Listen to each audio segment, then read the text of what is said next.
بسم اللہ الرحمن الرحیم نحمده ونستعینه ونصلی علی رسولہ الکریم۔ میرے عزیز دوستوں اور بزرگوں، اللہ حضرت نے ہم سب کو دنیا کے اندر بہت تھوڑی سی دیر کے لیے بھیجا ہے۔ ہمارا قیام اس دنیا میں بہت ہی مختصر ہے، اور مختصر ہونے کے ساتھ ساتھ غیر یقینی بھی ہے۔ مختصر ہونے کے ساتھ ساتھ غیر یقینی بھی ہے۔ اس بھرے مجمع میں سے کوئی ایک بھی نہیں کہہ سکتا کہ ہم یقین کے ساتھ کوئی ایک بھی نہیں کہہ سکتا کہ ہم آج عشاء کی نماز پڑھ سکیں۔ نماز میں تو ابھی 2 گھنٹے باقی ہیں۔ جناب نبی پاک صلی اللہ علیہ وسلم ارشاد فرماتے ہیں کہ نماز میں جب دائیں طرف کو سلام پھیرتا ہوں تو مجھے اس کا یقین نہیں ہوتا کہ بائیں طرف بھی سلام پھیر سکوں گا یا نہیں۔ یہ زندگی میرے بھائیوں ایسی غیر یقینی ہے، اور مرنے کے بعد آنے والی زندگی یقینی ہے، ہمیشہ کی ہے، اور کبھی نہ ختم ہونے والی زندگی ہے۔ اس لامحدود زندگی کی کامیابی اور ناکامی کا دار و مدار اس دنیا کی مختصر اور غیر یقینی زندگی پر ہی ہے۔ یعنی جو اس دنیا میں اللہ کو راضی کر کے اور اس کے نبی علیہ الصلاۃ والسلام کے مبارک طریقے پہ زندگی گزار کے جائے گا تو اللہ رب العزت اس کو اس دنیا میں بھی کامیاب کر دیں گے اور مرنے کے بعد والی زندگی میں بھی کامیاب کر دیں گے۔ اب یہ اللہ کے حکم اور حضور علیہ الصلوۃ والسلام کے مبارک طریقے ہماری زندگی میں بھی آ جائیں اور ساری انسانیت کی زندگی میں آ جائے، ساری انسانیت کی، چونکہ حضور علیہ السلام آخری نبی ہیں، آپ کے بعد نبی کوئی نہیں آئے گا، اس لیے قیامت تک آنے والی انسانیت کو یہ پیغام پہنچانا اب امت کے ہر فرد کی ذمہ داری ہے۔ دنیا کے آخری سرے پر بھی جو رہ رہا ہے اس کو بھی اللہ کے حکموں پہ چلنے کے لیے تیار کرنا اور حضور علیہ السلام کے طریقوں پہ چلنے کے لیے تیار کرنا، یہ میری اور آپ کی ذمہ داری ہے، یہ ذمہ داری ہے۔ اب یہ چیزیں میرے اور سارے عالم کے انسانوں کی زندگی میں کس طرح آ جائیں، اس کے لیے ہمیں وہ زندگیاں دیکھنی پڑیں گی جن پہ حضور صلی اللہ علیہ وسلم محنت کی اور محنت کر کے ان چیزوں کو زندہ کیا۔ تو آپ علیہ الصلوۃ والسلام نے صحابہ میں جو اس کی محنت کی، اس محنت میں سب سے پہلی اور بنیادی چیز جو ملتی ہے وہ ہے یقینوں کی تبدیلی۔ آپ علیہ الصلوۃ والسلام نے نبوت ملتے ہی جو محنت کی ہے اس پہ کی ہے کہ ہر انسان کے دل سے اللہ کا غیر نکلے اور اللہ پاک کی ذات عالی سما جائے۔ اور اس کے لیے آپ نے جو سب سے مضبوط بول امت کو دیا وہ ہے لا الہ الا اللہ، کہ اللہ سے ہوتا ہے، اللہ کے غیر سے نہیں ہوتا۔ اللہ سے ہوتا ہے، اللہ کے غیر سے نہیں ہوتا۔ یہ بنیاد اور اساس ہے انسان کے کامیابی کے رخ پہ چلنے کے لیے۔ یہ پہلی چیز ہے کہ اس دل سے اللہ کا غیر نکلے اور اللہ پاک کے ذات عالی اس دل کے اندر سما جائے، اور ایسا نکلے کہ دل کے کسی کونے اور کانچے میں بھی اللہ کا غیر چھپا ہوا نہ ہو، غیر چھپا ہوا نہ ہو، کیونکہ اللہ کا غیر سب سے زیادہ آہستہ، چوٹی سے بھی زیادہ آہستہ دل میں آتا ہے۔ یہ ایسی نازک چیز ہے اس لیے حضور صلی اللہ علیہ وسلم نے برسوں اس کی محنت کی، برسوں، کہ دل سے اللہ کا غیر نکلے، اللہ کا غیر سے نکلے، اس لیے کہ اللہ پاک صرف اور صرف اسی دل میں آتے ہیں جس میں اس کا غیر نہ ہو۔ یہ دل جو ہے، یہ ایمان والے کا دل جو ہے، یہ اللہ کی آماجگاہ ہے، اللہ کے سمانے کی، اللہ کی جگہ۔ یہ دل اللہ پاک نے اپنے لیے بنایا ہے، اس لیے دل میں اللہ کا غیر نہ آئے۔ اس لیے لا الہ الا اللہ کے ذریعے اللہ کے غیر کو دل سے نکلوایا کہ کسی سے کچھ نہیں ہوتا، اللہ پاک سے ہوتا ہے، اللہ پاک سے ہوتا ہے۔ اور جیسے اس دور میں اس بول کو بولنے کی ضرورت تھی، آج بھی اس دور میں بھی اس بول کو کثرت سے بولنے کی ضرورت ہے۔ آج بھی ماحول میں چاروں طرف اللہ کے غیر سے ہونے کی ہی تذکرے ہیں، شکلیں بدل گئی لیکن بول وہی ہے اللہ کے غیر۔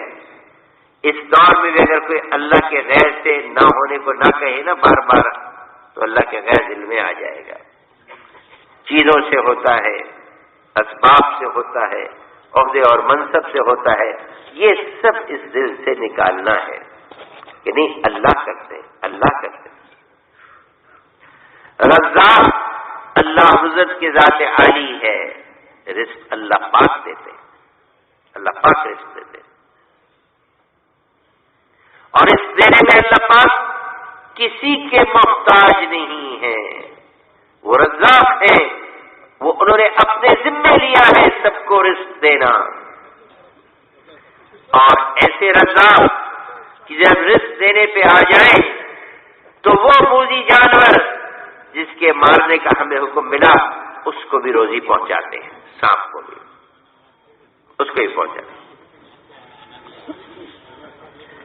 شیخ نے واقعہ لکھا ہے نا کتاب فضائل صدقات میں ہے کہ کرد ایک قبیلہ تھا، ان کا کام تھا ڈاکہ ڈالنا۔ وہ ڈاکہ ڈالتے، لوگوں کا مال لوٹتے، اور ایک جنگل میں آ کے ان کی ایک جگہ تھی، وہ ٹھیا تھا ان کا، اور وہاں ان کا پورا وہ جو گروہ تھا ڈاکوؤں کا، وہاں سے اس مال کو آپس میں تقسیم کرتا تھا۔ چنانچہ ایسی ایک مرتبہ وہ ڈاکہ ڈال کر آئے مال لوٹ کے، اور جنگل میں آ کے بیٹھے تو ڈاکوؤں کا جو سردار تھا وہ ذرا سستانے کے لیے ایک درخت سے ٹیک لگا کے بیٹھ گیا۔ تو اس نے دیکھا کہ سامنے دور 2 کھجور کے درخت ہیں۔ ایک کھجور کے درخت میں تو تر و تازہ کھجوریں لگی ہوئی ہیں، اور ایک کھجور کا درخت خشک تنا ہے، کوئی نہ پتے ہیں، نہ پھل ہے، نہ پھول ہے، کچھ نہیں ہے، خشک تنا ہے۔ تو اس نے دیکھا کہ ایک پرندہ اس تر و تازہ کھجور کے درخت سے آیا، اور اس نے ایک کھجور توڑی اور اپنے چونچ میں دبائی اور لے کے اڑا، اور پھر اڑ کے اس خشک کھجور کے تنے پہ پہنچا اور اپنی چونچ سے وہ کھجور اس تنے کے اندر ڈال دی۔ پھر اڑ کے واپس آیا، دوسری کھجور توڑی، اس کو چونچ میں دبا کے لے کے گیا اور جا کے اس کھجور کے خشک درخت میں پھر ڈال دی۔ پھر دوبارہ گیا، پھر ایسے کیا۔ جب کئی مرتبہ اس پرندے نے ایسے کیا تو اس ڈاکو کے سردار کو تھوڑی سی تشویش ہوئی کہ یہ کیا کر رہا ہے، یہ کہاں ڈال کے جاتا ہے۔ انسان کی طبیعت ہے ایسی چیز دیکھ کے معلوم کرنے کی۔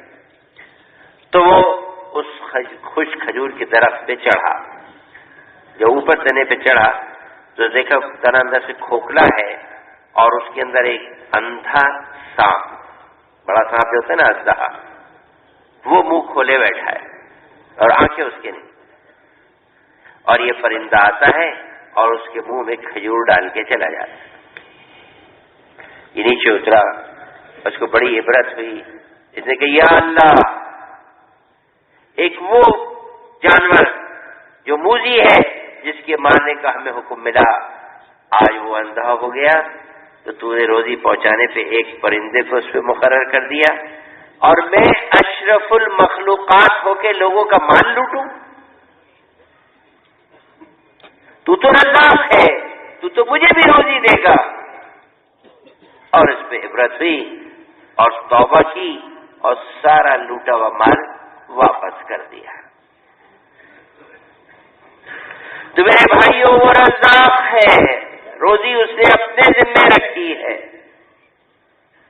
اس لیے ہماری نگاہ بھی اس پہ ہی ہو، رب پہ، اور وہ رب العالمین ہے، سب کے پالنے والے ہیں، ایک دو کے نہیں، سب کے پالنے والے ہیں، وہ رب العالمین ہے۔ جس کو بھی پیدا کیا ہے اس کو پالتے ہیں،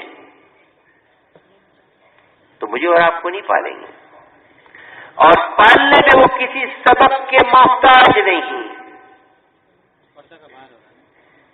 کسی سبب کے محتاج نہیں، جنگل بیابان میں بھی روزی پہنچا دیتے ہیں، حفیظ ہے، حفاظت فرماتے ہیں، اور حفاظت فرمانے میں وہ کسی کے محتاج نہیں۔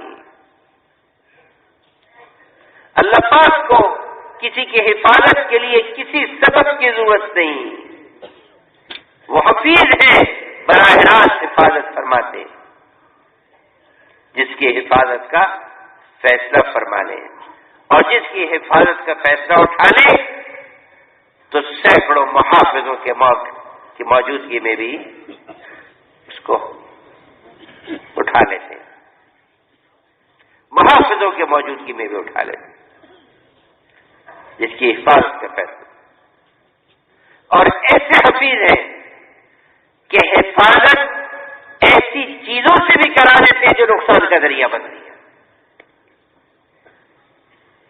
چونکہ وہ حفیظ تو وہ ہے، ان سے بھی حفاظت کروا دیں گے جن سے ہلاکت کا اندیشہ ہوتا ہے۔ اور اللہ پاک کبھی کبھی اپنی قدرت کو دکھاتے ہیں کہ میں ایسا حفیظ ہوں۔ ایک بہت بڑے مفسر ہیں رحم اللہ، انہوں نے اپنی تفسیر میں ایک واقعہ لکھا ہے اور فرماتے ہیں کہ یہ واقعہ میں نے براہ راست بغداد کے ایک بزرگ سے سنا ہے، ادھر ادھر کی بات نہیں، براہ راست سنا ہے کہ بغداد میں ایک بزرگ تھے، ایک دن وہ ذرا فارغ سے، کچھ کام نہیں تھا، تو انہوں نے کہا چلو میں سیر کے لیے، چہل قدمی کے لیے چلتا ہوں، اور وہ گھر سے نکلے اور کچھ فاصلے پہ چلے تھے تو دیکھا کہ ایک بچھو جا رہا ہے، بچھو، اور بچھو کی صفت ہے ڈنک مارنا، وہ اس کے بغیر رہتا نہیں ہے، اور ایسا ڈنک مارتا ہے کہ آدمی ناچ جاتا ہے، پھڑک اٹھتا ہے آدمی، اور بعض مطلب اس کا ڈنک اتنا زہریلا ہوتا ہے کہ آدمی مر بھی جاتا ہے، بچھو کا کاٹا ہوا، بہت تیز تکلیف ہوتی ہے۔ اس لیے محاورہ بھی ہے نا، کوئی ذرا چپتی ہوئی بات کرے کہ بات کیا کرتا ہے، بچھو کا سا ڈنک مارتا ہے، اس کی صفت یہ ڈنک مارنا، اس کے بغیر رہ نہیں سکتا۔ تو نے دیکھا کہ یہ بچھو جو ایک موذی جانور جو کاٹتا ہی ہے، آج یہ کس کی منزل کیا ہے، یہ کہاں جا رہا ہے، چلو میں دیکھتا ہوں۔ آگے آگے بچھو، پیچھے پیچھے یہ، حتیٰ کہ وہ بچھو چلتا چلتا دریائے دجلہ کے کنارے پہ پہنچ گیا، یہ بھی وہاں پہنچ گئے کہ دیکھو اب کیا ہوتا ہے۔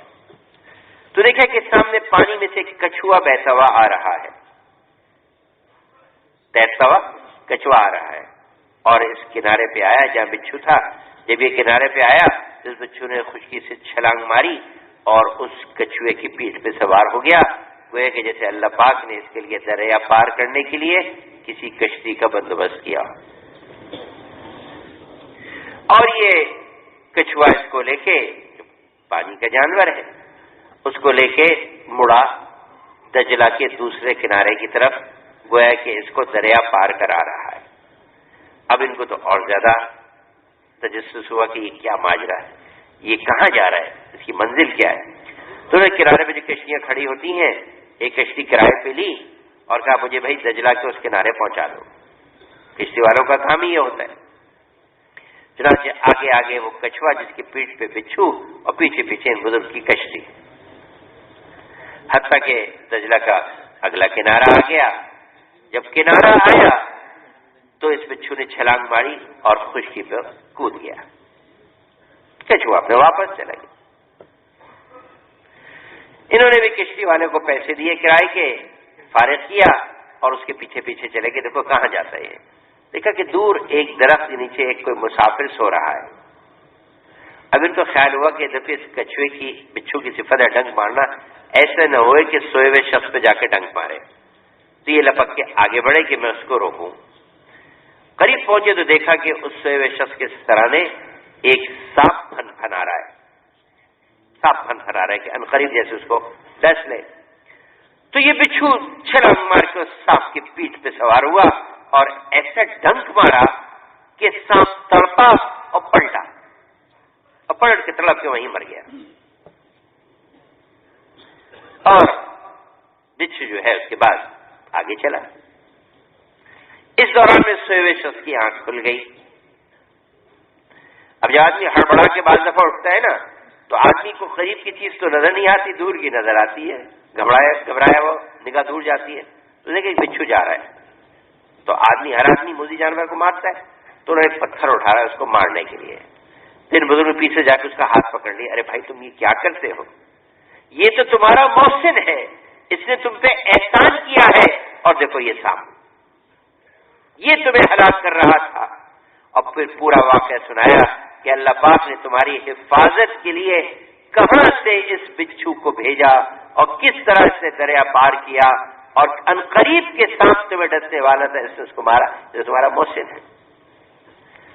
تو انہوں نے کہا میرے دل میں اللہ کی صفت حفیظ ہونے کا یقین اور بڑھ گیا کہ وہ حفیظ ہے، حفاظت فرماتا ہے، اور حفاظت فرمانے پہ جب آتا ہے تو نقصان دینے والی چیز سے بھی حفاظت کرا دیتا ہے. میرے بھائیوں، ہمارے دل میں بھی یقین اترے کہ اللہ پاک حفیظ ہے، اللہ پاک حفیظ،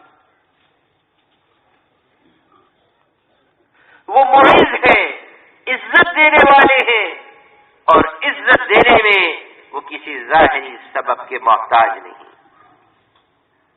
کہ عہدہ ہو تو عزت ملے، منصب ہو تو عزت ملے، کرسی ہو تو عزت ملے، مکان ہو تو عزت ملے، سواری ہو تو عزت ملے، فیکٹری کارخانے ہو تو عزت ملے.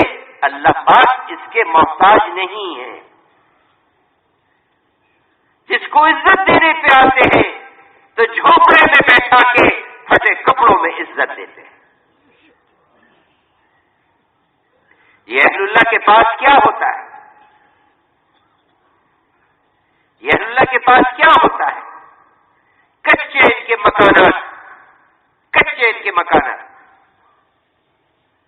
اور بدن پہ ایک جوڑا، اس میں بھی بعض دفعہ پیون لگا ہوا، چٹائی پہ بوریے پہ بیٹھنے والے. لیکن بڑے بڑے سیٹ اور بڑے بڑے کارخانے والے اور بڑے بڑے فیکٹریوں والے ان کے سامنے آ کے دو زانو بیٹھتے ہیں. حضرت ایک دفعہ آپ کے قدم مبارک میرے مکان میں پڑ جائے، حضرت ایک مرتبہ آپ کے قدم مبارک میرے گاڑی میں پڑ جائے، حضرت ایک مرتبہ میری فیکٹری پہ آپ تشریف لے آئیے. عزت اس کو کہتے ہیں. نہ ظاہری کوئی چیز ہے نہ کچھ اور ہے. اور ایسے اللہ والے کہ بعض اللہ والوں پہ ساری زندگی زکوٰۃ بھی فرض نہیں ہوئی، کبھی اتنا مال ہی نہیں پاس رہا کہ زکوٰۃ فرض ہو، اور لوگ آگے پیچھے پڑ رہے ہیں. یہ عزت ہے، کیونکہ اللہ پاک معز ہے، انہوں نے عزت کا فیصلہ کیا. اور جب ذلیل کرنے پہ آتے ہیں تو بادشاہت کی کرسی پہ اس تخت پہ بیٹھا کے بھی ذلیل کر کے جیل میں ڈلوا دیتے ہیں. میرے بھائیوں، ہماری نگاہ ہر وقت اللہ پاک کے ذات عالی سے ہو، ہر وقت اللہ پاک کے ذات عالی، اور بار بار اس بول کو بولے کہ اللہ کرتے ہیں، اللہ کے غیر سے نہیں ہوتا. تب یہ دل میں اترے گی، ورنہ ساری چیزوں نے آج ہمیں متاثر کیا ہوا ہے. حتیٰ کہ دین پہ چلنے والے بھی متاثر ہو جاتے ہیں کہ بات تو آپ کی صحیح ہے لیکن یہ بھی تو ضروری ہے. نہیں، یہ بھی ضروری ہے، بات تو آپ کی لیکن یہ بھی ضروری ہے. نہیں، اللہ کے حکموں پہ چلنا ہی ضروری ہے. ہم کسی سبب کا انکار نہیں کرتے، لیکن اس سے ہونے کا یقین دل میں نہیں آنا چاہیے. محافظ رکھیں، ضرور رکھیں، کسی نے نہیں منع کیا، لیکن محافظوں سے حفاظت ہوگی، اس یقین کو دل سے نکالیں۔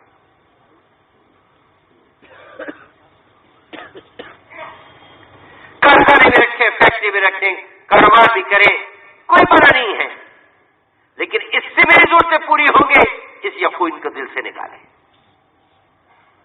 اس یقین کو دل سے نکالیں۔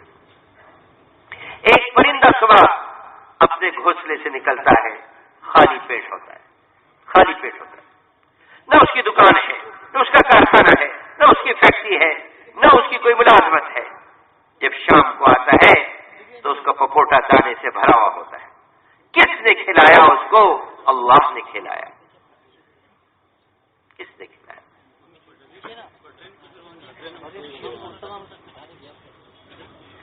تو میرے بھائیوں، اللہ کرتے ہیں اور اللہ کے غیر سے نہیں ہوتا، اس کو بار بار کہیں، اور اللہ پاک کریں گے حضور صلی اللہ علیہ وسلم کے طریقے پہ۔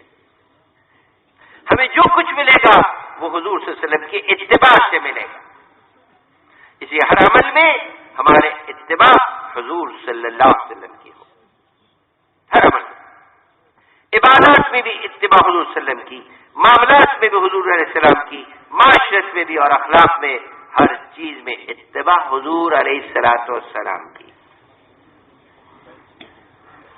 جو کچھ ملے گا ہمیں حضور علیہ السلام کے راستے سے ملے گا، اس طریقے سے ملے گا۔ یہ دل میں اترے، یہ دل میں اترے، تو یہ کب اترے گی؟ جب اس بول کو بولیں گے کہ جو کچھ ہوگا وہ حضور صلی اللہ علیہ وسلم کے طریقوں پہ چلنے سے ہوگا، اور آپ علیہ السلام کے طریقوں کا بار بار تذکرہ کریں، تذکرہ کریں۔ آج ماحول سے حضور صلی اللہ علیہ وسلم کے طریقوں کے تذکرے ہی ختم ہو گئے۔ جن کے تذکرے ہیں ان کی زندگیاں آ رہی ہیں، جن کے تذکرے ہیں ان کی ایڈورٹائزمنٹ بھی، اس کا اشتہارات بھی، ان کے سائن بورڈ بھی، ان کے اور مختلف میڈیا پہ ان کے تذکرے، وہ دلوں میں اتر جاتے۔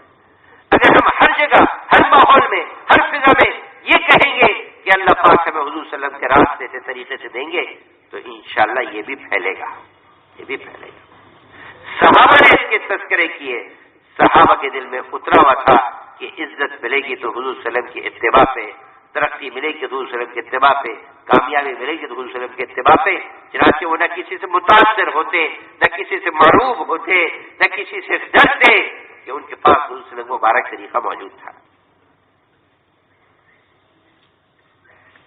اس زمانے میں دو قومیں جو تھیں وہ بہت زیادہ تہذیب و تمدن کے اعتبار سے مشہور تھیں اور قوت والی کہلاتی تھیں، جس کو آج کی زبان میں سپر پاور کہتے ہیں نا، حالانکہ سپر پاور صرف اللہ کی ذات ہے، کوئی نہیں ہے۔ سپر پاور جو ہے وہ صرف اور صرف اللہ پاک کی ذات عالی ہے، کسی کے پاس سپر پاور نہیں۔ تو وہ ایران اور روم تھے، دو ملک، اور ان میں بھی ایران تہذیب و تمدن کے اعتبار سے اور ہر اعتبار سے زیادہ مضبوط سمجھا جاتا تھا۔ تو چنانچہ جب کسرا جو ان کا بادشاہ تھا اور شان و شوکت کا مالک بنا ہوا تھا، پیسے کی ریل پھیل تھی، تو اس سے مذاکرے کے لیے جب ایک جماعت مدینہ منورہ سے بھیجی تو اس میں حضرت ربیع بن عامر رضی اللہ تعالیٰ عنہ، حضرت حذیفہ بن یمان رضی اللہ تعالیٰ عنہ اور دوسرے صحابہ تھے۔ ان کو بھیجا کہ مسلمان تو ویسے بھی لڑنا نہیں چاہتا، ہمارا مقصود تو کوئی حکومت ہے نہیں، ہمارا مقصود کوئی مال ہے نہیں، ہمارا مقصود تو ہدایت اور ایمان ہے۔ اگر وہ بات سے ہدایت پہ آ جاتے، اسلام کو قبول کر لیتے تو ہمیں لڑنے کی ضرورت ہی نہیں۔ صحابہ تو جہاں کہیں بھی گئے ہیں وہ دین کو پھیلانے کی نیت سے گئے ہیں، اب اس کے راستے میں جو رکاوٹ بنا ہے، قبول نہیں کر رہا ہے، تب صحابہ نے پھر مقابلہ کیا، اور جو ایمان قبول کر لیتا ہے پھر ہمارا کیا جھگڑا ان سے۔ تو جب ایران گئے اور مدینہ منورہ سے ایران کا سفر، مٹی میں اٹے ہوئے، کپڑے غبار آلود، بال بکھرے ہوئے، اب سواریوں اونٹوں کا سفر اور گھوڑوں کا سفر تو ایسے ہی ہوتا ہے کبھی ریگستانوں کا. تو جب کسریٰ کے دربار پہ پہنچے محل پہ تو شاہی جو دربان تھا اس نے گیٹ پہ گھسے سے ٹھہر جاؤ ابھی نہیں، اس حال میں اندر نہیں جانا. باہر ٹھہرایا اور اندر گیا اور ایرانی جبے جو ہوتے ہیں جبے قیمتی لباس وہ لے کے آیا کہ اس کو پہن کے کسریٰ کے دربار میں جاؤ. لیکن کس سے کہا اس نے؟ جن کے دلوں میں یہ اترا ہوا تھا کہ ہمیں عزت ملے گی حضور صلی اللہ علیہ وسلم کے لباس سے، ان سے کہا ہمیں جو عزت ملے گی وہ حضور علیہ السلام کے لباس سے ملے گی، غیروں کے کپڑوں سے نہیں ملے گی. میرے بھائیوں، آج اس یقین کو دل میں اتارنا ہے، اس یقین کو دل میں اتارنا ہے.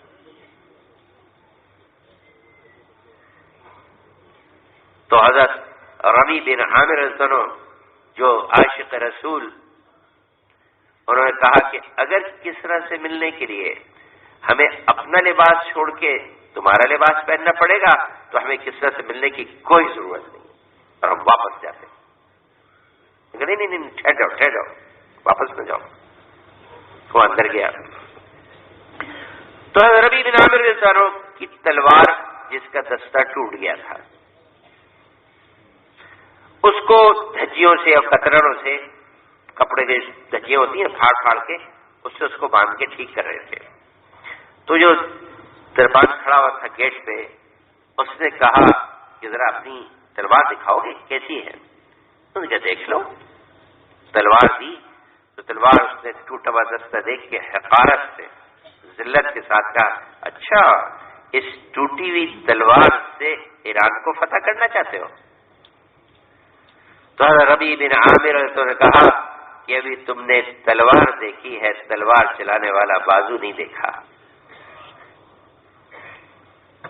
تو انہوں نے کہا وہ بھی دکھا دو. تو انہوں نے کہا اچھا پھر تم ایران کی مضبوط ترین ڈھال منگواؤ. ایران کی مضبوط، جیسے میں نے پہلے عرض کیا کہ ایران تہذیب و تمدن صنعت سب میں مشہور تھا، تو ایران میں ایک ڈھال ہوتی تھی جس کے بارے میں مشہور تھا کہ دنیا کی کوئی تلوار اس کو توڑ نہیں سکتی. ہر بڑی قوم اور قوت والوں کی کچھ ایسی چیزیں اپنی رکھتے ہیں وہ جس پر ان کو ناز ہو. تو اس پہ ایرانیوں کو ناز تھا کہ ہماری ایران کی اس ڈھال کو کوئی تلوار توڑ نہیں سکتی. وہ منگوائی گئی کہ ایک آدمی اس کو لے کے کھڑا ہو اور ربیع بن عامر رضی اللہ تعالی عنہ نے وہ اپنی ٹوٹی ہوئی تلوار اٹھائی اور بسم اللہ کہہ کے جو وار کیا تو ڈھال کے 2 ٹکڑے ہو گئے. اب تو دربانوں کے پیروں تلے زمین نکل گئی کہ یہ کیا ہوا. وہ دوڑے اندر گئے کسریٰ کے پاس کہ عجیب مخلوق عجیب آئی ہے، ہمارے لباس پہننے کو تیار نہیں اور ہماری مضبوط ترین ڈھال کو اپنی ٹوٹی ہوئی تلوار سے توڑ دیا. بادشاہ نے کہا اندر بلاؤ. چنانچہ اندر بلایا گیا اور جو شاہی کچھ اپنی روایات ہوتی ہیں، رواج ہوتا ہے، ان کا اپنے ایک انداز ہوتا ہے کہ جو مہمان پہلے آئے اس کا اکرام کرو، اور یہ صفت مسلمانوں سے ہی لی گئی ہے. ہمیں کیا حکم ہے کہ جو اللہ اور اس کے رسول پہ ایمان لائے اسے چاہیے کہ مہمان کا اکرام کرے. اور کہتے جو کسی کے گھر آئے اور بغیر کھائے پیے چلے جائے ایسی ہے جیسے میت سے سٹ کے گیا. کہا کوئی آئے تو اس کا اکرام کرو، چاہے پانی کا گلاس ہی پلا دو. تو چنانچہ وہ شاہی جو اپنے اصول آداب تھے اس کے مطابق ان حضرات کا اکرام کیا گیا. دسترخوان بچھا، کھانا لگا، ان حضرات کو بیٹھایا گیا. تو کھانا کھاتے ہوئے حضرت حذیفہ بن یمان رضی اللہ تعالیٰ کے ہاتھ سے ایک لقمہ گر گیا. کھاتے چیز گر جاتی ہے. اب یہ تھا عاشق رسول. عشق کا تقاضا یہ ہے کہ ہر موقع پہ آدمی دیکھے کہ میرے محبوب نے اس وقت کیا کیا. یہ ہے عشق. الفاظ کا عشق کچھ نہیں ہوتا. جس سے آدمی کو محبت ہوتی ہے، آدمی بات کرنے بھی اس کا انداز اختیار کرتا ہے، لباس بھی وہ پہنے گا جو اس کو پسند ہو، حتیٰ کہ خوشبو بھی وہ لگائے گا جو محبوب کو پسند ہو۔ یہ عشق کا ایک تقاضا ہے۔ تو حضور صلی اللہ علیہ وسلم کے عشق کا تقاضا کیا ہے کہ ہر موقع پہ ہم دیکھیں کہ میرے آقا نے اس وقت کیا کیا۔ میرے بھائیوں، اپنے کو پڑھیں کہ ہمارے اندر کتنا عشق ہے، کتنا عشق ہے۔ الفاظ کا عشق نہیں چلا کرتا، عمل کا عشق چلتا ہے، عمل کا چلتا ہے۔ عاشق تو کسی غیر کی طرف نگاہ اٹھا کے نہیں دیکھتا، دیکھا تو وہ اپنے عشق میں کچا ہے۔ ایسی ایک دیوانہ تھا، کسی عورت پہ عاشق ہو گیا، ہر وقت اس کے قصیدے پڑھے اور اس کی تعریفیں کرے، وہ بھی تیز تھی، اس نے اس کو آزمایا۔ ایک دن اسے کہا دیکھو جو میرے پیچھے آ رہی ہے میری بہن، وہ کتنی خوبصورت ہے۔ اس نے جو پلٹ کے دیکھا تو ایک جوتا مارا کہ یہ عشق ہے مجھ سے، اگر مجھ سے عشق ہوتا میرے علاوہ کسی کو دیکھتا نہیں۔ جو حضور صلی اللہ علیہ وسلم کے طریقوں کو چھوڑ کے آپ کے غیر کے طریقوں پہ چلے اور پھر کہ میں عاشق رسول، ہمارے لیے تو سب کچھ حضور پاک صلی اللہ علیہ وسلم ہی۔ تو یہ حضرت حذیفہ بن یمان کون تھے؟ یہ صاحب سر رسول تھے، ان کا لقب صاحب سر رسول، کہ حضور صلی اللہ علیہ وسلم ساری رات کی چیزیں جو بتائی ہوئی تھیں، اور آج کس کو بتایا جاتا ہے؟ قریب ترین آدمی کو، ایسے محبوب۔ تو فوراً ذہن دوڑایا کہ اب یہ لقمہ جو گرا ہے اس وقت میں میرے محبوب کا عمل کیا تھا؟ تو فوراً یاد آ گیا کہ ہاں حضور صلی اللہ علیہ وسلم نے ارشاد فرمایا کہ کھاتے ہوئے اگر کوئی چیز گر جائے کسی کے بھی ہاتھ سے کوئی چیز، تو اس کو کہا اٹھا کے صاف کر کے کھا لو، اس کو شیطان کے لیے مت چھوڑو۔ کھاتے ہوئے آدمی کی گر جائے چیز تو اب کیا کریں؟ اب ہے یہ آزمائش، یہ کیا کرنا چاہیے؟ چیز کو اٹھا کے صاف کر کے کھا لو، مت دیکھو کہ یہ کیا کہیں گے دوسرے لوگ، یہ مجمع کن لوگوں کا ہے، یہ کیا کہیں گے۔ آج کسی شرم کے مارے دعوتوں میں جاؤ، ٹیبل پہ کھانا کھا رہا ہے، کھاتے بوٹی گر گئی تو چپکے سے کو جوتے سے اور آگے کر دیتے ہیں کہ یہ کیا کہیں گے، کہ ایسے دخیانوس کہ اٹھا کے صاف کر کے کھا لو۔ حتیٰ کہ علماء نے یہاں تک لکھا ہے اگر وہ اتنا خراب ہو گیا ہو کہ صاف نہ ہو سکتا ہو تو اس کو کسی پرندے کو کھلا دو، اس کو جانور کو کھلا دو، اس کو ڈسٹ بین میں مت ڈالو، کچرے کے ڈبے میں مت ڈالو، گری ہوئی چیز، چاہے وہ ایک چنا ہی کیوں نہ ہو، ایک چنا ہی کیوں نہ ہو۔ تو فوراً خیال آیا کہ حضور علیہ السلام کے ارشاد گرامی کا مفہوم ہے کہ اگر کھاتے ہوئے کوئی چیز نیچے گر جائے تو اس کو اٹھا کے صاف کر کے کھا لو، شیطان کے لیے مت چھوڑو۔ تو نیچے اٹھے اور اس لقمے کو اٹھایا کھانے کے لیے، تو برابر بیٹھے ہوئے کسی نے کونی ماری کہ ارے کیا کرتے ہو، کیا کرتے ہو؟ یہ کسریٰ کا دربار ہے، کسریٰ کا دربار، اور ان کے یہاں یہ بات بہت معیوب ہے، ان کے اس کو بہت برا سمجھا جاتا ہے۔ اگر تم ایسا کرو گے تو جس مذاکرے کے تم آئے وہ مذاکرے کی قوت کمزور ہو جائے گی، شیطان یوں پٹخنی دیتا ہے گھما کے کہ بجائے یہ دل میں ڈالنے کے سنت پہ چلو گے تو قوت آئے گی نہیں، اگر یوں کرو گے تو ان کے یہ بہت معیوب ہے، ان کی معاشرت میں یہ چیز کہ گری ہوئی چیز کو اٹھا کے کھائیں تو تمہاری حیثیت نہیں رہے گی اور تمہارا مذاکرہ کمزور ہو جائے گا۔ لیکن یہ تو وہ تھے جن کے زگ پہ میں رچا بتا تھا کہ ہمیں جو کچھ ملے گا وہ حضور صلی اللہ علیہ وسلم کی اتباع سے ملے گا۔ تو حذیفہ بن یمان رضی اللہ عنہ نے جواب دیا کہ ان احمقوں کی وجہ سے میں اپنے حبیب کی سنت کو چھوڑ دوں، ان احمقوں کی وجہ سے میں اپنے حبیب کی سنت کو چھوڑ دوں، اور وہ لقمہ اٹھا کے کھا لیا۔ اب سنت کا تو نور ہوتا ہی۔ جب کھانے سے فارغ ہوئے تو کسریٰ نے دربار میں اندر بلایا اور کسریٰ اپنے شاہانہ انداز سے تخت پہ بیٹھا ہوا، زمرد اور جواہرات کے تخت، مخمل کا بچھونا، اور اس کے سر پہ ایک تاج رکھا ہوا جو اتنا وسیع کہ جیسے ایک زنجیر نے اس کو تھاما ہوا، بیٹھا تکبرانہ انداز سے۔ ان کو لے جا کے ان کے سامنے کھڑا کر دیا۔ تو حضرت ربیع بن عامر رضی اللہ عنہ نے کہا، جو میرے ذہن میں وہ الفاظ ہیں، کہ جس نبی پر ہم ایمان لائے ہیں اس کی تعلیمات میں جو ہمیں تعلیم ملتی ہے وہ یہ ہے کہ جب کسی کے پاس جاؤ تو دونوں ایک سطح پہ بیٹھ کے بات کریں. چونکہ کسرا تخت پہ بیٹھا ہے تو ہمارے لیے کرسیاں لائی جائیں، اور اگر یہ نہیں کر سکتے تو کسرا بھی تخت چھوڑ کے ہمارے سامنے کھڑا ہو. اب یہ بات تو کسرا کے لیے بڑی ذلت کی تھی، ان کے تو بھرے مجمع میں میری ذلت کر دی.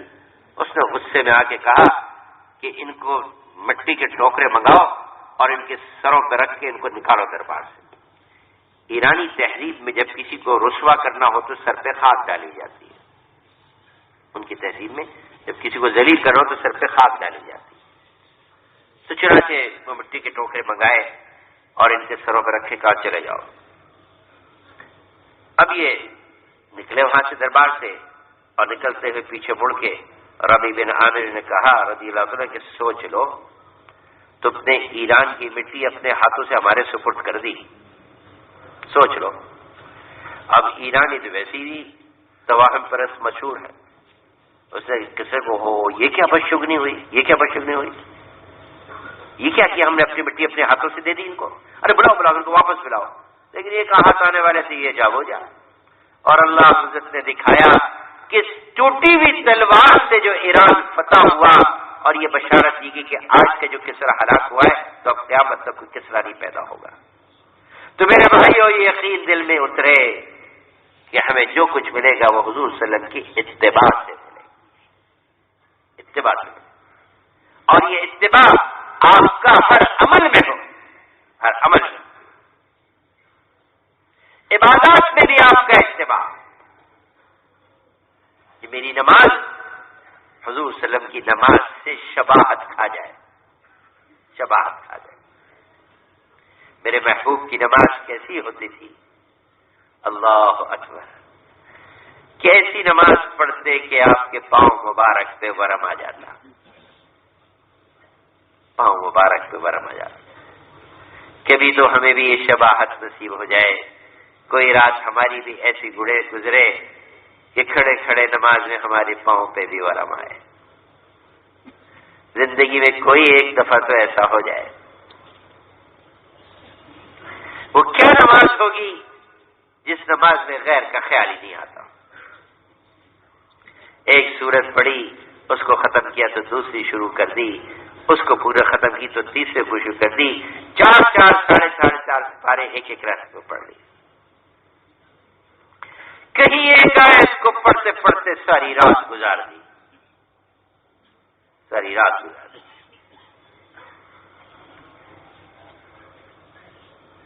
تو ہر چیز میں آپ کا اتباع، عبادات میں بھی آپ کا اتباع. کہ آپ کی نماز کیسی تھی، ہم بھی محنت کر کے مشق کر کے اپنی نماز کو آپ کی نماز کے مشابہ بنا لیں، شباہت تو آ جائے کچھ. جب آدمی اللہ اکبر کہہ کے نیت مانتا ہے تو اس کے اور اللہ کے درمیان کے سارے پردے ہٹ جاتے ہیں، سب پردے ہٹ جاتے ہیں. اب اس کا اور اللہ کے درمیان براہ راست رابطہ ہے، جب تک کہ وہ کسی کھانسی میں یا کسی چیز کو اپنے ہاتھوں سے دور کرنے میں مشغول نہ ہو. لیکن نماز ایسی پڑھو کہ کوئی حرکت نہ ہو، گھر بھی کاٹ جائے، شہد کی مکھی بھی کاٹ جائے تو پتہ نہ چلے. سیدنا ابو بکر صدیق رضی اللہ تعالی عنہ جب نماز پڑھتے تو پتہ نہیں چلتا کہ کیا ہو رہا ہے.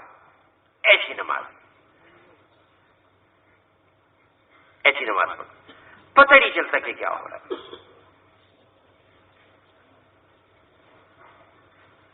کہ دھیان ہی نہ ہو کہ کیا ہو رہا ہے. یہ ایک دم نہیں ہوگا، مشق کرتے کرتے ہوگا. نماز آہستہ آہستہ بنے گی، ایک دم نہیں بنا کرتے. لیکن بنانے کی طرف قدم تو اٹھے، قدم تو اٹھے. اس کیا کہا جاتا ہے کہ فرض نماز میں ہم اتنے پہلے آ جائیں کہ سنتیں پڑھ کے 5 منٹ اس کے مل سکے جس میں آدمی نماز کا استظار کرے کہ میں اللہ کے سامنے کھڑا ہو رہا ہوں، ایک اہم عبادت کے لیے کھڑا ہو رہا ہوں. جب سنتوں سے فارغ ہو کہ 5 منٹ تک یہ استظار، 5 منٹ تک یہ استظار کرے گا اب جو اللہ اکبر کہہ کے امام کے ساتھ کھڑا ہوگا تو وہ ہوگا اور اس کا رب ہوگا. آدمی بھاگتا دوڑتا آتا ہے نا، یہ چپل جیسے ٹکائی کی رکعت نہ نکل جائے، ایک نکلی یا دو نکلی، اپنی مانتے ہی کہیں دکان کی ریل چلی، کہیں دفتر کی ریل چلی، کہیں گھر کی ریل چلی، امام صاحب نے سلام پھیر دیا تو کہتے ہیں اچھا سلام خود نماز پوری ہو گئی. نہیں میرے بھائیوں، ہم نماز میں اتنے پہلے آئے. کتنے اللہ والوں کے متعلق سنا ہے کہ 30 سال ہو گئے اور کبھی ایسے نہیں ہوا کہ اذان ہوئی ہو اور وہ مسجد میں موجود نہ ہو.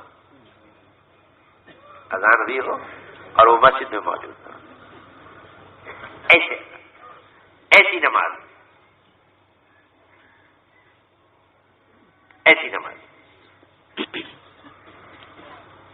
پھر اس نماز پہ جو ملتا ہے اللہ. عبداللہ بن مبارک رحم اللہ ایک بہت بڑے محدث گزرے ہیں، اللہ والے تھے. تو ان کا انتقال ہو گیا تو کسی نے خواب میں سے پوچھا کہ حضرت کیا معاملہ؟ کہ اللہ نے بڑا فضل فرمایا، لیکن وہ جو میرے سامنے ایک لوہار رہتا تھا اس والا مقام مجھے نہ مل سکا.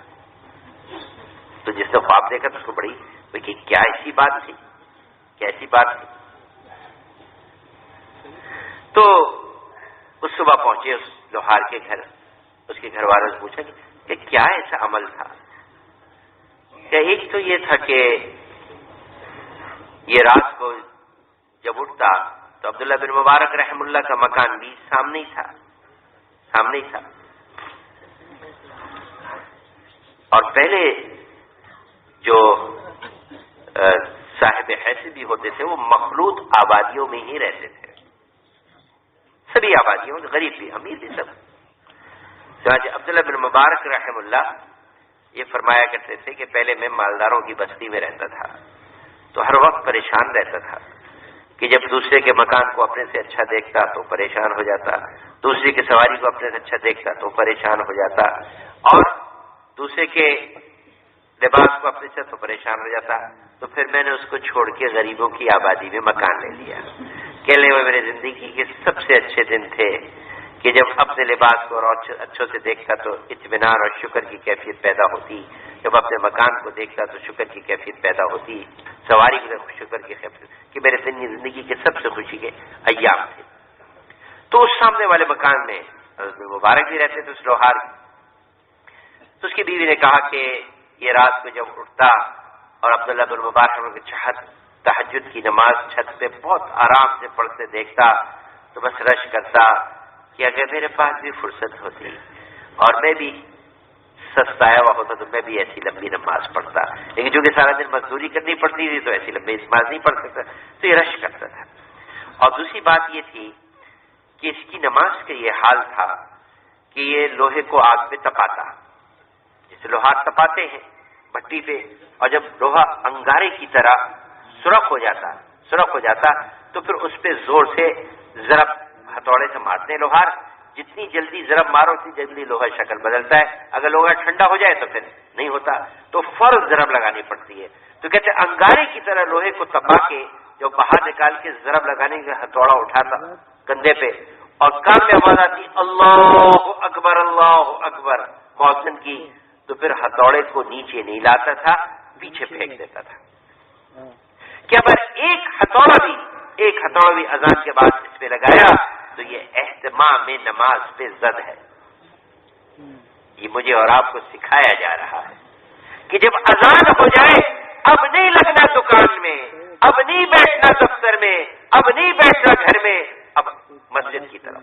تو کہتے ہتھوڑے کو وہی پیچھے پھینک دیتا تھا، نہیں پرواہ کرتا تھا کہ یہ آدھے گھنٹے میں 1 گھنٹے میں لوہا تپا ہے،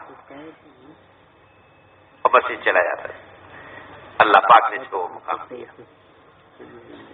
تو میرے بھائیوں، ایسی نماز کہ اذان ہو اور ہم مسجد میں ہو، کیا خیال ہے؟ تیار ہے نا؟ نماز کی اہمیت تو اسی سے پیدا ہوگی.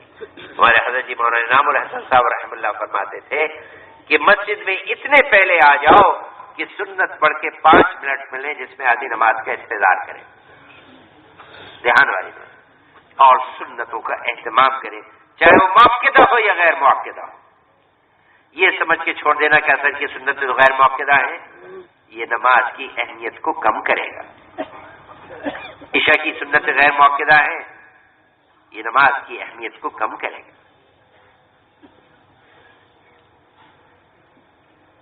تو ایسی نماز عبادات میں حضور صلی اللہ علیہ وسلم کا اتباع کہ آپ کی نماز بھی ایسی ہوتی تھی اور رات کو آپ لمبی لمبی نماز پڑھتے، لمبی لمبی نماز. ہم بھی راتوں کو اٹھ کے مشق کریں اس کی کہ فرائض کے بعد سب سے اہم نماز رات کی ہے تہجد. سب سے اہم نماز تہجد. کہ حضرت عائشہ رضی اللہ عنہا ارشاد فرماتی ہیں کہ اگر ہو سکے تو تہجد کو کبھی مت چھوڑنا، کہ حضور علیہ السلام نے بیماری میں بھی تہجد نہیں چھوڑی. بیماری میں سفر میں بھی اونٹ کے پیٹھ پہ پڑی. تہجد ایسی ہے کہ آپ نے کبھی نہیں چھوڑی، کہ وہ وقت اللہ کے قرب کا ہوتا ہے، اللہ کے قرب کا ہوتا ہے. اللہ پاک بندے کے قریب ہوتے ہیں اور اللہ پاک اعلان کراتے ہیں کہ ہے کوئی مجھ سے ہدایت کا مانگنے والا کہ میں ہدایت دوں، ہے کوئی مغفرت کا چاہنے والا کہ مغفرت کروں، ہے کوئی روزی کا مانگنے والا کہ روزی دوں. اور اللہ پاک تو اعلان کر رہے ہو لینے والا سو رہا ہو. کتنی دکھ کی بات ہے. اور خصوصاً دعوت کے کام کرنے والے، ہماری تو گاڑی چل ہی نہیں سکتی بغیر تہجد کے. ہماری محنت تو مخلوق ہے، ہم بھی کمزور ہیں، محنت بھی کمزور.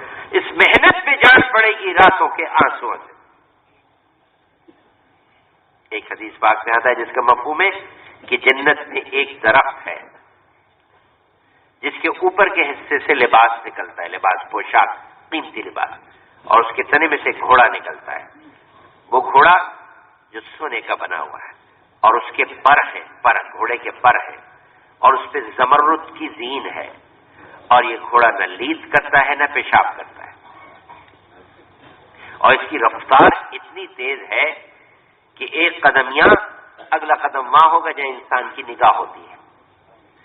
اور یہ جس جنتی کے یہ گھوڑا ہوگا وہ اپنے جنتی کو پیٹھ پہ بیٹھائے گا، اس کو لے کے اڑے گا، اتنی تیز رفتاری سے اڑے گا.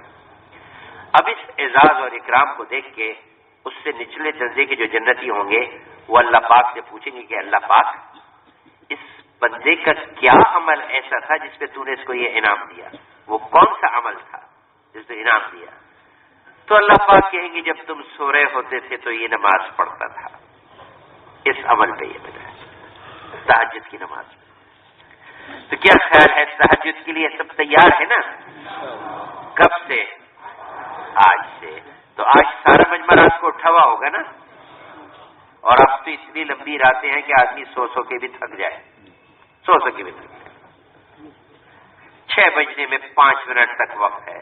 آدمی 4 بجے اٹھ جائے، 4:15 بجے اٹھ جائے، 4:30 بجے اٹھ جائے، 5 بجے تک تو سبھی اٹھنا ہے.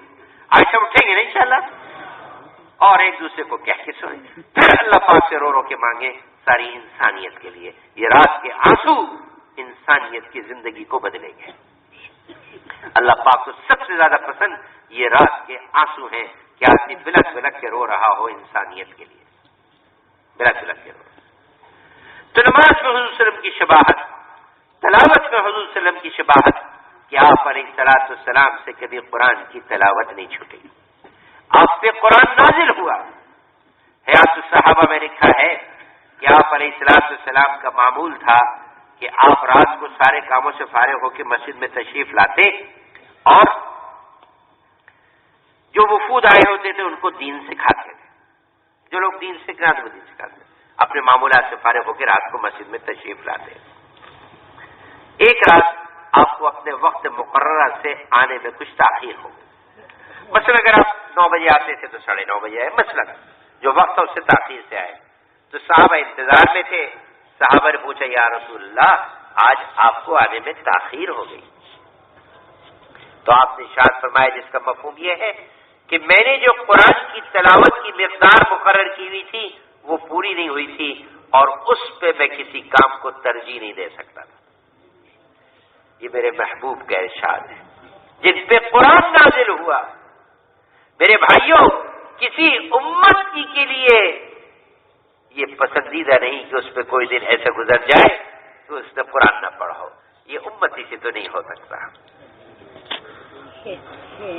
اب قرآن میں اللہ پاک نے ایک چاشنی رکھی ہے، ایک سرور رکھا ہے، اور یہ سرور ایک آدھ دن میں نہیں ملتا. جب عادت پڑ جائے تو یہ سرور ایسا ہے کہ آدمی ناشتہ چھوڑ دے گا، تلاوت نہیں چھوڑے گا. یہ ایسا سرور ہے. اس میں ایسی چاشنی ہے کہ نیند قربان کر دے گا، تلاوت کو نہیں قربان کرے گا.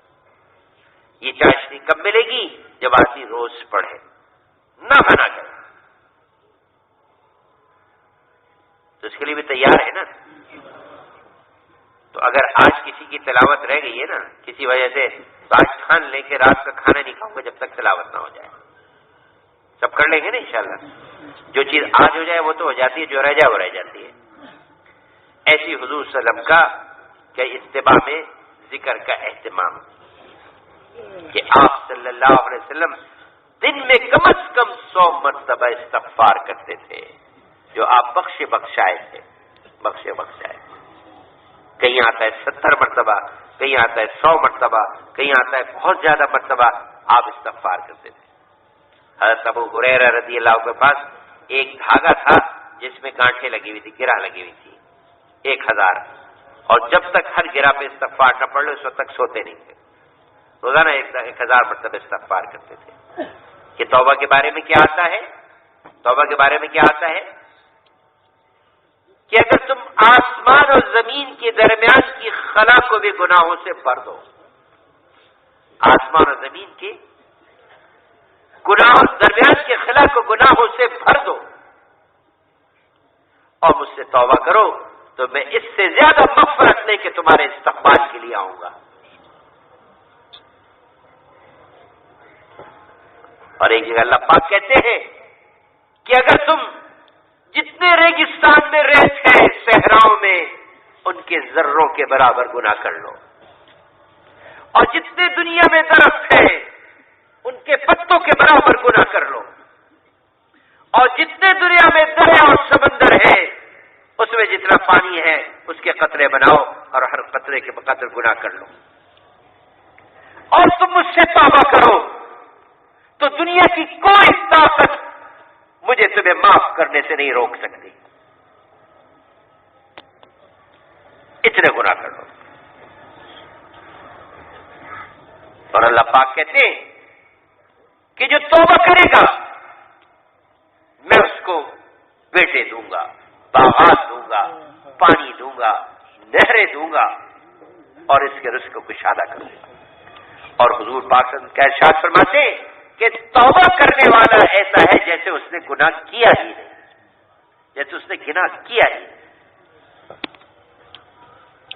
توبہ کرنے والا ایسا.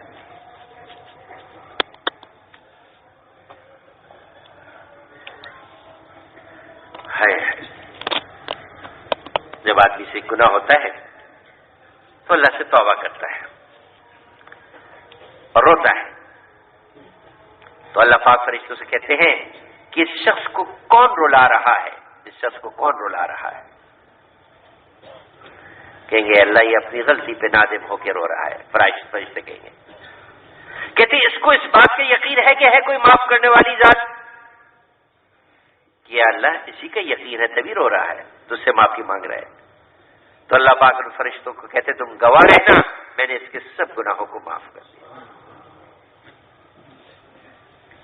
میرے بھائیوں وہ ذات معاف کرنے والی ہے، کوئی معافی مانگے بھی تو صحیح. اور یوں کہا کہ تم گناہ کرو اور توبہ کرو میں معاف کروں گا، پھر تم گناہ کرو توبہ کرو میں معاف کروں گا، پھر تم گناہ کرو میں توبہ کرو معاف کروں گا. تم توبہ کرتے کرتے تھک جاؤ، میں معاف کرتے ہوئے نہیں تھکوں گا. کہ دن میں 100 دفعہ بھی توبہ کو کوئی توڑے، دن میں 100 دفعہ بھی کوئی توبہ کو توڑے اور پھر معافی مانگے تو اللہ پھر معاف کر دیں گے. لیکن بس ایک شرط ہے کہ ہر دفعہ توبہ کرتے وقت یہ پکی نیت ہو کہ اب نہیں کروں گا، یہ شرط ہے. اور یہ شرط کیسے سمجھی جائے گی کہ ان سب راستوں واسطوں ذریعوں کو بھی چھوڑ دے جو گناہ کا ذریعہ بنے، کہ اب نہیں کروں گا، اب اس گلی سے بھی نہیں گزروں گا، اب اس کوچے سے بھی نہیں گزروں گا، ان باتوں کو بھی یاد نہیں کروں گا جو گناہ کا ذریعہ بنی۔ تو اللہ پاک کہتے ہیں کہ ایسی توبہ کرنے والا ایسا ہے جیسے اس نے گناہ کیا ہی نہیں۔ تو حضور صلی اللہ علیہ وسلم جو نبی ہیں، بخشے بخشائے ہیں، اللہ پاک نے اگلا پچھلا سب کچھ معاف کیا ہوا ہے، آپ بھی دن میں کم از کم 100 مرتبہ استغفار کرتے ہیں، تو ہم بھی کم از کم صبح شام 100 مرتبہ استغفار کریں۔ اور اللہ پاک کو اپنی حمد کرنے والے، تعریف کرنے والے بڑے محبوب ہیں۔ جب آدمی کہ سبحان اللہ، پاک ہے تیری ذات، الحمدللہ، ساری تعریفیں تیرے ہی لیے ہیں، اللہ اکبر، اے اللہ تو سب سے زیادہ بڑا ہے، تو سب سے زیادہ بڑا ہے، کوئی بڑا نہیں، تو بڑا ہے، اور تیرے علاوہ کوئی عبادت کے لائق نہیں۔ سبحان اللہ والحمدللہ ولا الہ الا اللہ واللہ اکبر۔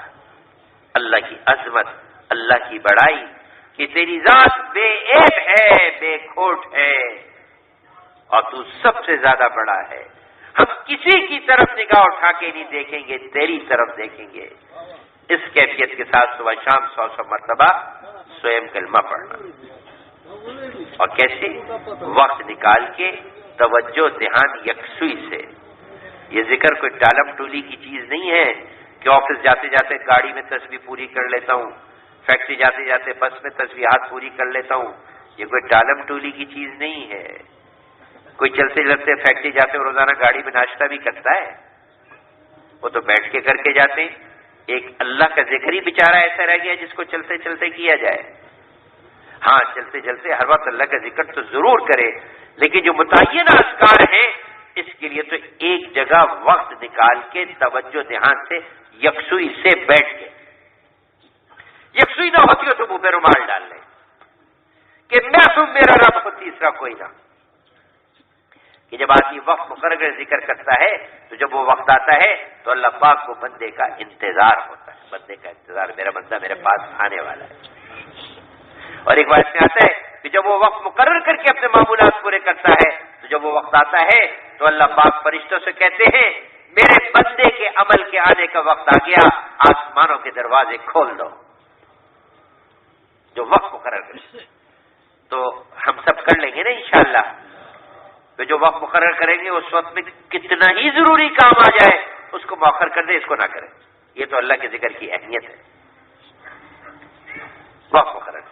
اور ایک تسبیح درود شریف کی، حضور صلی اللہ علیہ وسلم کے احسانات سامنے ہو، حضور کی محبت ہو، اور کتنی عجیب بات ہے کہ جب آدمی درود شریف پڑھتا ہے تو اللہ پاک نے ایک فرشتہ مقرر کیا ہے جو اس کو لے کے حضور کی خدمت میں جاتا ہے، اور جو ایک دفعہ درود شریف پڑھے اللہ کی 10 رحمتیں اس پہ نازل ہوتی، اور جو کثرت سے درود شریف پڑھے گا وہ قیامت میں سب سے زیادہ حضور صلی اللہ علیہ وسلم کے قریب ہوگا۔ آج لوگوں کو شوق ہوتا ہے نا بزرگوں کے قریب ہونے کا، کسی اور کے قریب ہونے کا، حضور صلی اللہ علیہ وسلم کے قریب ہونے کا اس کا کیا بتا دیا؟ جو کثرت سے درود شریف پڑھے گا وہ حضور علیہ السلام کے زیادہ قریب ہوگا، زیادہ قریب۔ تو درود شریف کی کثرت اور صبح شام کی جتنی دعائیں ہیں ان کا اہتمام، اذکار مسنونہ کہ اس موقع پہ یہ کر لو، اس موقع پہ یہ کر لو، جمعے کے دن سورہ کہف پڑھ لو، مغرب کے بعد سورہ ملک پڑھ لو، سورہ سجدہ پڑھ لو، سورہ واقعہ پڑھ لو، طلوع آفتاب ہو جائے تو بھائی اشراق کے نفل پڑھ لو۔ یہ مختلف اذکار ہیں نا، اذکار مسنونہ کہ اس موقع پہ یہ پڑھ لو، فلاں مغرب کے بعد 7 مرتبہ اللہم اجرنی من النار پڑھ لو، فجر اور مغرب کے بعد 10 دفعہ چوتھا کلمہ پڑھ لو۔ تو یہ سارے جتنے اذکار مسنونہ ہیں ان کا اہتمام۔ اور ایک ہے ادعیائے معصورہ کہ حضور صلی اللہ علیہ وسلم نے جن الفاظ میں دعائیں مانگی ہیں ان الفاظ میں ہم دعاؤں کو مانگیں۔ تو ذکر میں 4 چیزیں کیا ہیں؟ قرآن کی تلاوت، اذکار مسنونہ، ادعیائے معصورہ اور تسبیحات، ان سب کا اہتمام۔ اور ہر چیز کو سیکھ کے کرنے کا مزاج بنے، جیسے صحابہ کا تھا. صحابہ حضور کے پاس آتے، ایک صحابی آئے اور کہا یا رسول اللہ مجھے کوئی ایسا عمل بتا دیجئے جو اتنا جامع ہو کہ اس کے بعد قیامت تک مجھے سے کسی چیز پوچھنے کی ضرورت نہ پڑے، کبھی ضرورت نہ پڑے زندگی بھر. ایسا مضبوط عمل. اب یہ پوچھ کے چل رہا ہے، پوچھ کے چل رہا ہے، پوچھ کے چلنے کا مزاج بنے. تو آپ نے فرمایا کہ کلمہ ایمان لے آؤ اور اس پہ جم جاؤ. پوچھا کہ میں اپنے آپ کو کس چیز سے بچاؤں. صحابہ کی یہ شان تھی کہ کرنے والے عمل بھی پوچھتے اور چھوڑنے والے بھی پوچھتے، تاکہ جو ملے وہ محفوظ تو رہے. کرنے والے کر لیے اور نہ کرنے والے نہ چھوڑے تو ادھر سے آئے گا ادھر سے نکل جائے گا. فٹ بال کے بلیڈر میں ہوا بھرو، ایک سوراخ کر دو، ادھر سے ہوا آئے گی ادھر سے نکلتی رہے گی. اسے کہتے ہیں نا فضائل کب حاصل ہوں گے؟ جب اس فضیلت کا مسائل بھی پتہ ہو. جسے علماء سے پوچھنا پڑے گا ہر ایک کو کہ یہ کیسے کروں، یہ کیسے، پھر وہ فضیلت حاصل ہوگی. میں اپنے آپ کو کس چیز سے بچاؤں؟ تو آپ نے اپنے ہاتھ مبارک سے زبان کی طرف اشارہ کیا کہ زبان سے اپنے آپ کو بچاؤ. زبان سے، یہ زبان ایسی چیز ہے اس سے بچو. ایک صحابی ہے مجھے یا رسول اللہ صلی اللہ علیہ وسلم کیا جو ہم زبان سے بول نکالتے ہیں اس کا معاوضہ ہوگا، اس کے بارے میں پوچھا جائے گا؟ صحابہ ہر چیز کو پوچھتے. یہ مزاج ہمیں بھی بنانا ہے، ہر چیز کو اپنے علماء سے پوچھیں کہ زبان سے جو بول نکالتے ہیں کیا اس کے بارے میں پوچھا جائے گا؟ آپ نے ارشاد فرمایا جس کا مفہوم ہے کہ میں تو تمہیں بڑا عقل مند سمجھتا تھا، اور کہا جہنم میں منہ کے بل اوندھا گرا دینے والی سب سے بڑی چیز یہ زبان ہی تو ہے. سب سے زیادہ جہنم میں منہ کے بل گریں گے وہ زبان کی وجہ سے تو گریں گے کہ اتنی سی لفظش اس کی آدمی کو کہاں گرا دیں گے. ایک مرتبہ سیدنا ابو بکر صدیق رضی اللہ تعالیٰ عنہ بیٹھے ہوئے اور اپنی زبان کو باہر نکال کے مروڑ رہے تھے. کتنے میں حضرت عمر رضی اللہ عنہ سے گزرے، کہا اے نائب رسول تم کیا کر رہے ہو، یہ کیا کر رہے ہو؟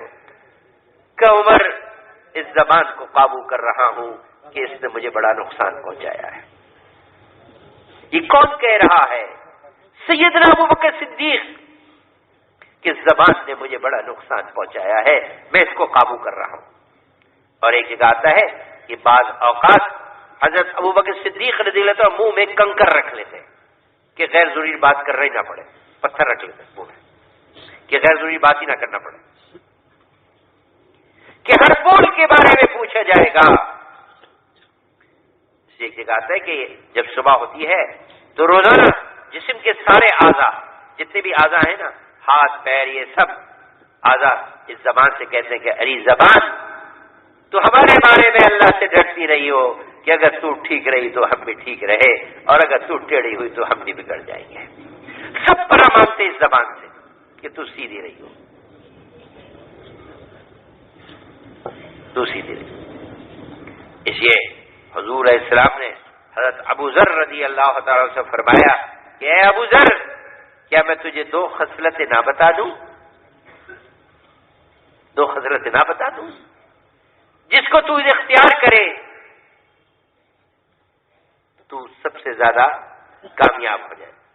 جو بھی اس طرح کے الفاظ یا رسول اللہ ضرور بتا دیجئے. ایک ارشاد فرمایا حسن اخلاق اور دوسرا خاموشی. حسن اخلاق اور خاموشی کہ کم بولو، کم کیا کہے، پہلے تولو پھر بولو، سوچ کے بولو. ایسے نہیں کہ بے تکی بولتے چلے گے بول. حسن اخلاق اور خاموشی. تو میرے بھائیوں ہر چیز کو پوچھ کے چلنا جیسے صحابہ کے مزاج تھا. اس لیے ہمارے بڑوں نے ہمیں کیا سکھایا کہ زندگی کے جس شعبے سے ہمارا تعلق ہے اس کے متعلق مسائل کو ہم علماء سے پوچھ کے چل رہے ہوں. اور جب ہم کسی مسئلے کو پوچھنے کے لیے عالم کے پاس جائیں گے تو اپنے گھر سے نکل کے جب تک وہاں تک جائیں گے تو راستے میں ہر قدم پہ ہمیں نیکیاں ملیں گی. فرشتے اعزاز و اکرام کے طور پہ اپنے پروں کو ملیں گے اور ساری اللہ کی مخلوق اس کے لیے دعا میں لگ جائے گی جو علم کو سیکھنے کے لیے علماء کے پاس، اہل علم کے پاس جائے گا. اور ہر ایمان والے کی عزت، ادب، قدر ہمارے دل میں ہو. قدر ہر ایمان والے کو اپنے سے اچھا سمجھے. ہمارے دل میں کسی کے لیے میل نہ ہو. یہ دل شیشے کی طرح چمکتا ہوا ہو، شیشے کی طرح چمکتا ہوا. اخلاق ایسے ہو کہ آدمی گرویدہ ہو جائے. اخلاق ایسے ہو ہماری وجہ سے کسی کو دکھ نہ پہنچ رہا ہو، کسی کو تکلیف نہ پہنچ رہی ہو. ہر ایک کی عزت. ارشاد فرمایا کہ جھوٹ کو آدمی اس لیے چھوڑ دے کہ یہ غلط ہے تو اللہ پاک اس کے بدلے میں جنت کے ابتدا میں اس کو محل عطا فرمائیں گے. جھوٹ کو اس لیے چھوڑ دے کہ جھوٹ کتنی بری چیز کہ جب زبان سے آدمی کے جھوٹ نکلتا ہے تو اسے ایک بدبو اور تعفن اٹھتا ہے اور نیکی کو اٹھانے والے فرشتے کئی میل دور چلے جاتے ہیں اس سے. یہ جھوٹ ایسی لعنت برائی کہ ایمان والا جھوٹ نہیں بول سکتا. اور کچھ تو ہو سکتا ہے، جھوٹ نہیں بول سکتا. کہ جھوٹ کو آدمی اس لیے چھوڑ دے کہ یہ غلط ہے تو اللہ پاک جنت کے ابتدا میں اس کو محل عطا فرمائیں گے. اور آدمی اپنا حق اس لیے چھوڑ دے حالانکہ حق پہ ہے کہ مانگنے میں جھگڑا ہوگا. چھوڑو جی، کیا ہے، چند لاکھ کا مکان ہے، چھوڑ دو. کیا بھائیوں سے جھگڑا کرنا؟ چند کروڑ کی فیکٹری ہے، چلو چھوڑو. کیا جھگڑا کرنا؟ اس کا حق ہے. حق ہے. ٹرین میں سفر کر رہا ہے، سیٹ اس نے بک کرائی، کوئی اور اس میں بستر بچھا کے لیٹ گیا. حق اس کا ہے اور اس لیے مانگ رہا کہ نہیں مانگ رہا کہ جھگڑا ہوگا. چلو کوئی بات نہیں، میں نیچے بیٹھ کے سفر کر لوں گا رائٹ تک کا. کیا بات؟ حق ہے اور اس لیے چھوڑ دے کہ مانگنے میں جھگڑا ہوگا. تو ارشاد فرمایا اللہ پاک بیچ جنت میں اس کو محل عطا فرمائیں گے. اب چاہے تو بیچ جنت میں محل لے لو یا بھائیوں سے چند لاکھ روپے جھگڑا کر لو. پیسہ تو بہت مل جائے گا، بھائی نہیں ملے گا. پیسہ تو بہت مل جائے گا، بھائی نہیں ملے گا. اور بھائی کون ہے؟ اپنا بھی ہے. اگر سیدھی جیب سے کوئی چیز نکل کے الٹی جیب میں چلی گئی تو کہاں گئی؟ اپنے پاس ہی تو ہے. اگر میرا حق بھی بھائی نے لے لیا تو کہاں گیا؟ بھائی کے پاس ہی تو گیا. کہاں گیا؟ غیر کے پاس تو نہیں گیا. وہ کہیں کسی گھر میں گھی رکھا ہوا تھا تو میں پوچھا گھی کہاں گیا؟ انہوں نے کہا کھچڑی میں. کھچڑی کہاں گئی؟ یاروں کے پیٹ میں. تو کہاں گیا وہ؟ بہن بھائیوں کے پاس ہی تو ہے، کسی مسلمان کے پاس ہی تو ہے. کہ جو اپنا حق ہوتے ہوئے اس لیے چھوڑ دے کہ اس کے مانگنے میں جھگڑا ہوگا تو اللہ پاک اس کو بیچ جنت میں محل عطا فرمائیں گے. اور جو اچھے اخلاق رکھے کہ کسی مسلمان کو اس مجھ سے اذیت نہ پہنچے تو اللہ پاک اس کو جنت کے بلند و بالا جگہ پہ محل عطا فرمائیں گے. تو میرے بھائیوں، ہماری وجہ سے کسی کو تکلیف نہ ہو. ہر ایمان والے کی عزت، ادب، محبت، قدر ہمارے دل میں. اس دل کو سب سے شیشے کی طرح صاف کر لیں، معاف کر لیں. اللہ کو معافی بڑی پسند ہے. اللہ کو بڑی معافی پسند ہے. جو معاف کرے گا اللہ اس سے راضی ہو جائیں گے، چونکہ اللہ بھی معاف کرتے ہیں. غلطی اس کی ہو پھر معاف کر دیا، یہی تو کمال ہے. اگر میری غلطی نے معافی مانگی تو کون سے کمال کیا. اخلاق کیا ہے کہ کوئی تو ہمارے ساتھ بد اخلاقی کر رہا ہو، ہم سے کاٹ کر رہا ہو، ہمارے نقصان پہنچا رہا ہو، ہم اس کے ساتھ اخلاق کے ساتھ. یہ ہے اخلاق. وہ اخلاق کر رہے ہیں، بھی اخلاق کر رہے ہیں، اخلاق کا ہوا. کہتے ہیں اکرام کیا ہے کہ ایک آدمی مجھے کھلا رہا ہے، میں بھی کھلاؤں، پلا رہا ہے، مجھے پلا رہا ہے، مجھے چیز میں دوں، یہ تھوڑی اکرام ہے. وہ تو میری کاٹ کرے، وہ تو میرا توڑ کرے، وہ تو مجھے نقصان کرے اور میں اس کے اکرام کروں. یہ ہے اکرام. تو اخلاق کیا؟ جو ہم سے توڑے ہم اس سے جوڑے، جو ہم سے توڑے ہم اس سے جوڑے. اور جو ہم سے روکے ہم اس کو عطا کرے، اور جو ہم پہ ظلم کرے ہم اس کو معاف کر دیں۔ اچھے اخلاق کیا بتایا کہ اچھے اخلاق کیا ہے؟ جو تم سے توڑے اس سے جوڑو، تو وہ تو تعلقات کو منقطع کر رہا ہے اور ہم گھسے جا رہے ہیں مل رہے ہیں، اور جو روکے ہم اس کو عطا کریں، اور جو ظلم کرے اس کو معاف کر دیں۔ ایسا آدمی جنتی، ایسا آدمی۔ ایک اور فرمایا کہ بعض لوگ جنت کے اعلیٰ درجات کو حاصل کر جائیں گے حالانکہ عبادات ان کی کمزور تھیں۔ یہ کس وجہ سے؟ کہ ان کے اخلاق اچھے تھے، اخلاق اچھے۔ جنت کے اعلیٰ درجات حاصل کر جائیں گے۔ حضور علیہ الصلوۃ والسلام کے سامنے ایک عورت کے بارے میں پوچھا گیا کہ اصل ایک عورت ہے، دن بھر روزہ رکھتی ہے، رات بھر عبادت کرتی ہے اور خوب صدقہ خیرات دیتی ہے، خوب صدقہ خیرات، اس کے بارے میں کیا ارشاد ہے؟ آپ نے ارشاد فرمایا اس کے اخلاق کہتے ہیں جیسے ایسی بد اخلاق، ایسی بد مزاج کہ بات کرے تو کاٹنے کو دوڑے، ہر آدمی بچ کے گزرے کہ کچھ کہہ نہ دے، سب پریشان، محلے والے، گھر والے۔ آپ نے ارشاد فرمایا یہ عورت جہنمی ہے، دن بھر روزہ رکھنے والی، رات بھر عبادت کرنے والی، خوب صدقہ خیرات کرنے والی، لیکن اس کی وجہ سے لوگ پریشان، فرمایا جہنمی ہے۔ ایک اور عورت کے بارے میں پوچھا گیا کہ اصل ایک عورت ہے بس فرائض اور واجبات کو ادا کرتی ہے، سنتیں ادا کر دیتی ہے، اور کبھی کبھار معمولی سے صدقہ، کبھی ایک کھجور دے دی، کبھی پنیر کا ٹکڑا دے دیا، بس یہ صدقہ کرتی ہے۔ آپ سے پوچھو اس کے اخلاق کیسے ہیں؟ اصل ایسی خوش مزاج، ایسی با اخلاق کہ ایک دفعہ بات کر لے تو دوبارہ بات کرنے کو جی جائے، جس سے ملے تو وہ سمجھے کہ بہت ہی اچھی، سب خوش ہیں۔ آپ نے ارشاد فرمایا یہ عورت جنتی ہے، جنتی ہے۔ تو میرے بھائیوں، یہ دل سب کی طرف سے صاف، ایسے اخلاق بنا لے، وہ ہمارے ساتھ زیادتیاں کر رہے ہو ہم معاف کرتے چلے جائیں، اور یہ سب کیوں کریں؟ کہ اللہ راضی ہو جائے، اللہ راضی ہو، اللہ راضی، اللہ کو راضی کر، کسی سے رضا لینے کا جذبہ نہیں، اللہ میرا راضی ہو جائے، خالص عمل اللہ کے لیے۔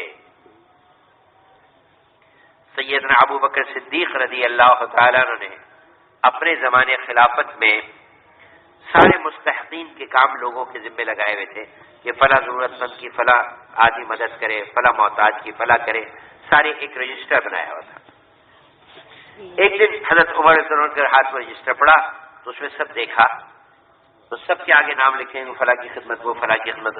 ایک عورت بوڑھی ہے، اس کے آگے کسی کا نام نہیں لکھا ہوا، تو سمجھے کہ شاید ابو بکر بھول گئے، تو نیت کر لی کہ میں اس کی خدمت اپنے ذمہ لے لوں گا۔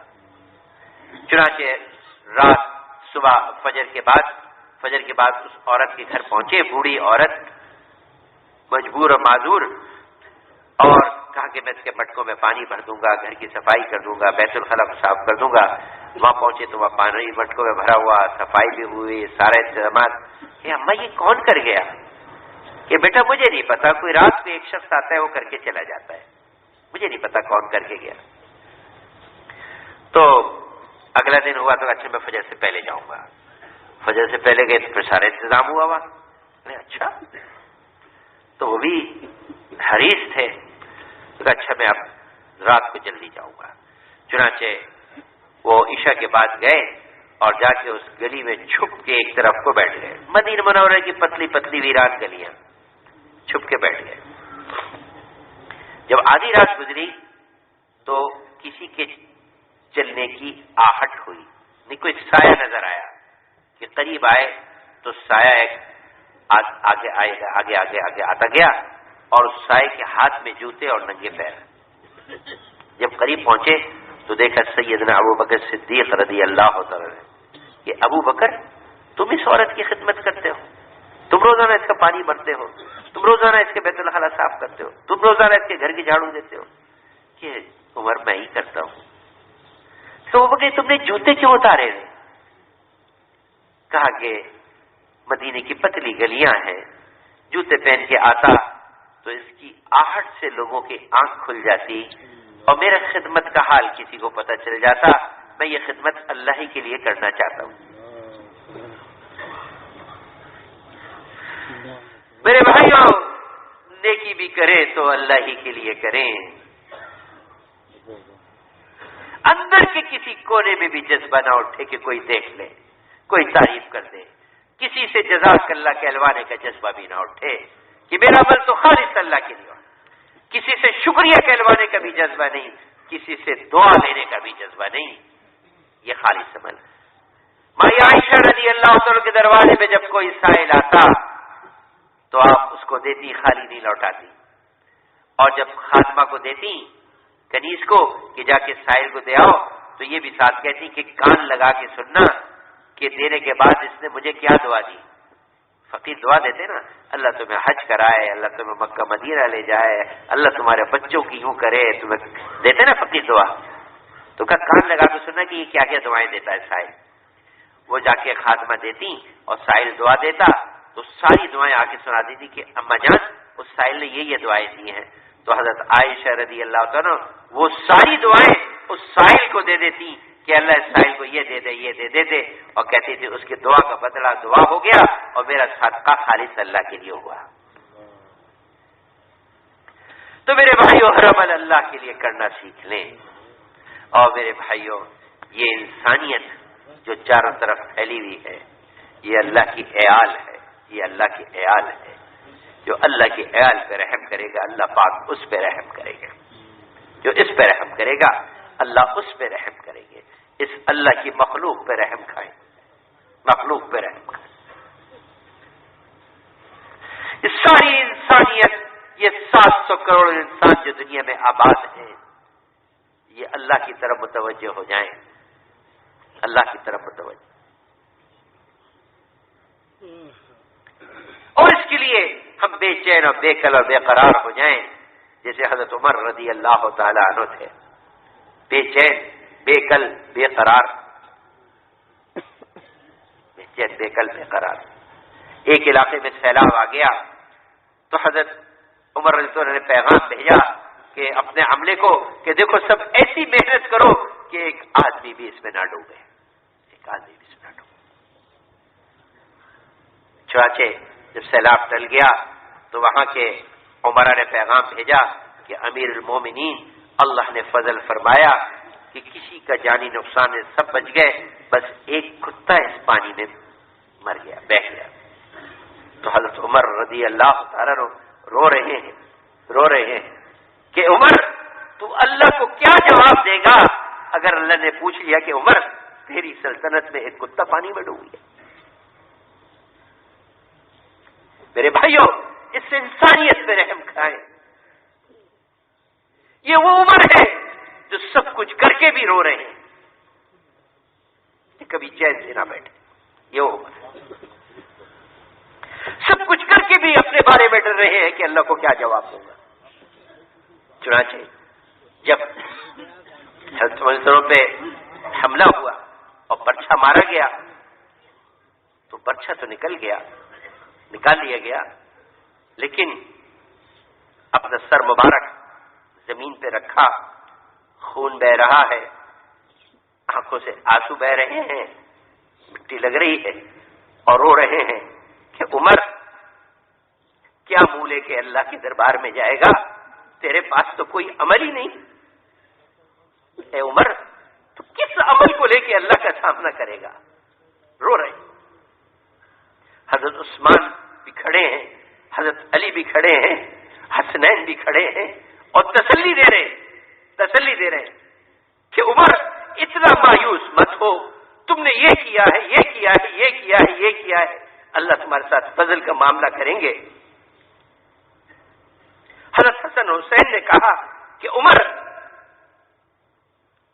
تم گھبراؤ نہیں، اللہ تمہارے ساتھ فضل کا معاملہ کریں گے۔ تو سب کی بات سن کے کہا دونوں بچوں سے، حضور کے نواسوں سے کہ بچوں یہ جو تم کہہ رہے ہو کل قیامت میں بھی اللہ کے سامنے یہ کہہ دو گے، گواہی دے دو گے؟ انہوں نے کہا کہ عمر ہم نے اپنے نانا سے سنا ہے کہ عمر جنت میں ہے، ہم نے اپنے نانا سے سنا ہے کہ عمر جنت میں ہے، اس لیے ہم کہہ دیں گے کہ بیٹے حضرت عبداللہ بن عمر نے اپنے ابا جان کا سر زمین سے اٹھا کے اپنے ران پہ رکھا تو کہا بیٹا ایسا مت کرو، اس زمین اس سر کو مٹی پہ ہی پڑا رہنے دو، شاید اللہ کو رحم آ جائے۔ میرے بھائیوں، جو سب کچھ کر گزرے وہ بھی کرنے پہ رو رہے ہیں، تو ہم کہاں مطمئن ہوئے بیٹھے؟ یہ 700 کروڑ انسان دنیا میں کہاں بھٹک رہے ہیں؟ ان تک پہنچ کے ان کو حق کا راستہ دکھانا آج ہر امت کی ذمہ داری ہے، ہر امتی کا کام ہے ان تک پہنچ کے۔ اس ذمہ داری کو اللہ پاک نے حضور صلی اللہ علیہ وسلم کے ہر امتی کے کندھوں پہ رکھا ہے۔ دنیا کے آخری سرے پہ بھی، دنیا کے آخری سرے پہ بھی ایک شخص اگر اللہ کا حکم توڑتا ہے اور حضور صلی اللہ علیہ وسلم کے طریقوں کو چھوڑتا ہے تو ہم کراچی میں رہنے والوں مسلمانوں کے ذمے ہے کہ اس تک پہنچ کے اس کو اللہ کے حکم اور حضور صلی اللہ علیہ وسلم کے طریقوں پہ چلنے پہ تیار کرے۔ یہ ہماری ذمہ داری ہے، یہ ہمارا کام ہے۔ اللہ پاک اس دنیا میں ہمیں اس لیے بھیجا ہے۔ اللہ پاک نے مجھے اور آپ کو دعوت کی دولت نصیب فرما دی، یہ وہ دولت جو انسانیت کو بھٹکنے سے بچا رہی ہے، انسانیت کو تباہی سے بچا رہی ہے، ورنہ دنیا والوں نے تو تباہی کے گڑھے کھودے ہوئے۔ اب اس کا ایک ہی راستہ ہے، ایک ہی حل ہے کہ ہم اپنی جان و مال کو لے کے پھریں دنیا میں اور اس بھٹکی ہوئی انسانیت کو صحیح راستہ دکھائیں۔ اس کے لیے اگر افریقہ کے جنگلوں میں جانا پڑے تو ہم موت کے لیے بھی تیار ہیں، یورپ کے ایمان سوز فضاؤں میں بھی پھرنا پڑے تو وہاں بھی چلے جائیں، تعریف کر دیں، انہیں بھی جذبہ نہ اٹھے کہ کوئی دیکھ نہ پڑے تو وہاں بھی چلے جائیں کہ وہاں بھی کلمے پڑھنے والے موجود ہیں لیکن ان کو کوئی راستہ بتانے والا نہیں، راستہ بتانے والا۔ ابھی 3-4 دن پہلے نیروبی میں جماعتیں ہماری جو چل رہی ہیں، ایک جماعت سے ہم نے پوچھا، 7 مہینے کی سال کی جماعت ہے، کہ کن بستیوں میں جانا ہوا؟ کہہ لے کہ ان بستیوں میں جا رہے ہیں جہاں کوئی ٹھہرنے کی جگہ نہیں ہے۔ میں نے کہ کیا کرتے ہو وہاں؟ کہ لے درختوں کے سائے میں ٹھہر کے کام کرتے ہیں۔ کہ اب بھی ایسی افریقہ میں بستیاں ہیں جو اب بھی صرف ایک کپڑا باندھ لیتے ہیں یا درختوں کے پتے توڑ کے باندھ لیتے ہیں، اب بھی وہاں ایسی حالات ہے، اور مسلمان بھی ہیں، مسجد بھی نہیں ہے۔ اب اس جماعت کو کیا ملے گا جو یوں جنگلوں میں پھر رہی ہے اور ایک ہی کی منت سماجت خوشامد کر کے لا رہی ہے، اور پھر وہ ایسے بنتے ہیں۔ وہ زمبیا میں چپاٹا میں اجتماع تھا پچھلے سالوں میں، تو وہاں فجر کی نماز، اجتماع تو مدرسے کے میدان میں تھا، اس کے ایک طرف کو مسجد تھی، تو مسجد میں نماز پڑھنے کے لیے گئے تو فجر کی نماز جس امام نے پڑھائی، ہم ذرا نیت ماننے کے بعد پہنچے، میں تھا، بھائی شبیر صاحب رحم اللہ اور دوسرے لوگ، تو جو نماز پڑھائی اس نے امام نے، تو بھائی شبیر صاحب بے ہچکیاں پڑیں گے اور بھی لوگ ہچکیاں مار مار کے روئے۔ عجیب نماز، عجیب قرآن پڑھا۔ سلام پھرتے میں نے کھڑے ہو کے دیکھا کہ کون ہے، کھڑے ہو کے دیکھا تو حضرت بلال حبشی رضی اللہ عنہ کی شکل و صورت کا ایک شخص نماز پڑھا رہا تھا، اور پتہ چلے یہ افریقہ کے ایک نو مسلم ہے۔ میرے بھائیوں، یہ محنت تو وہاں سے نکال کے لا رہی۔ ان افریقہ کے مدرسوں میں ایسے طلباء پڑھ رہے ہیں جن کے ماں باپ غیر مسلم ہیں، یہ تبلیغ کی برکت ہے۔ وہ جو زندگیوں کو تباہ کرنے پہ تلے ہوئے، وہ اس محنت پہ لگ رہے ہیں۔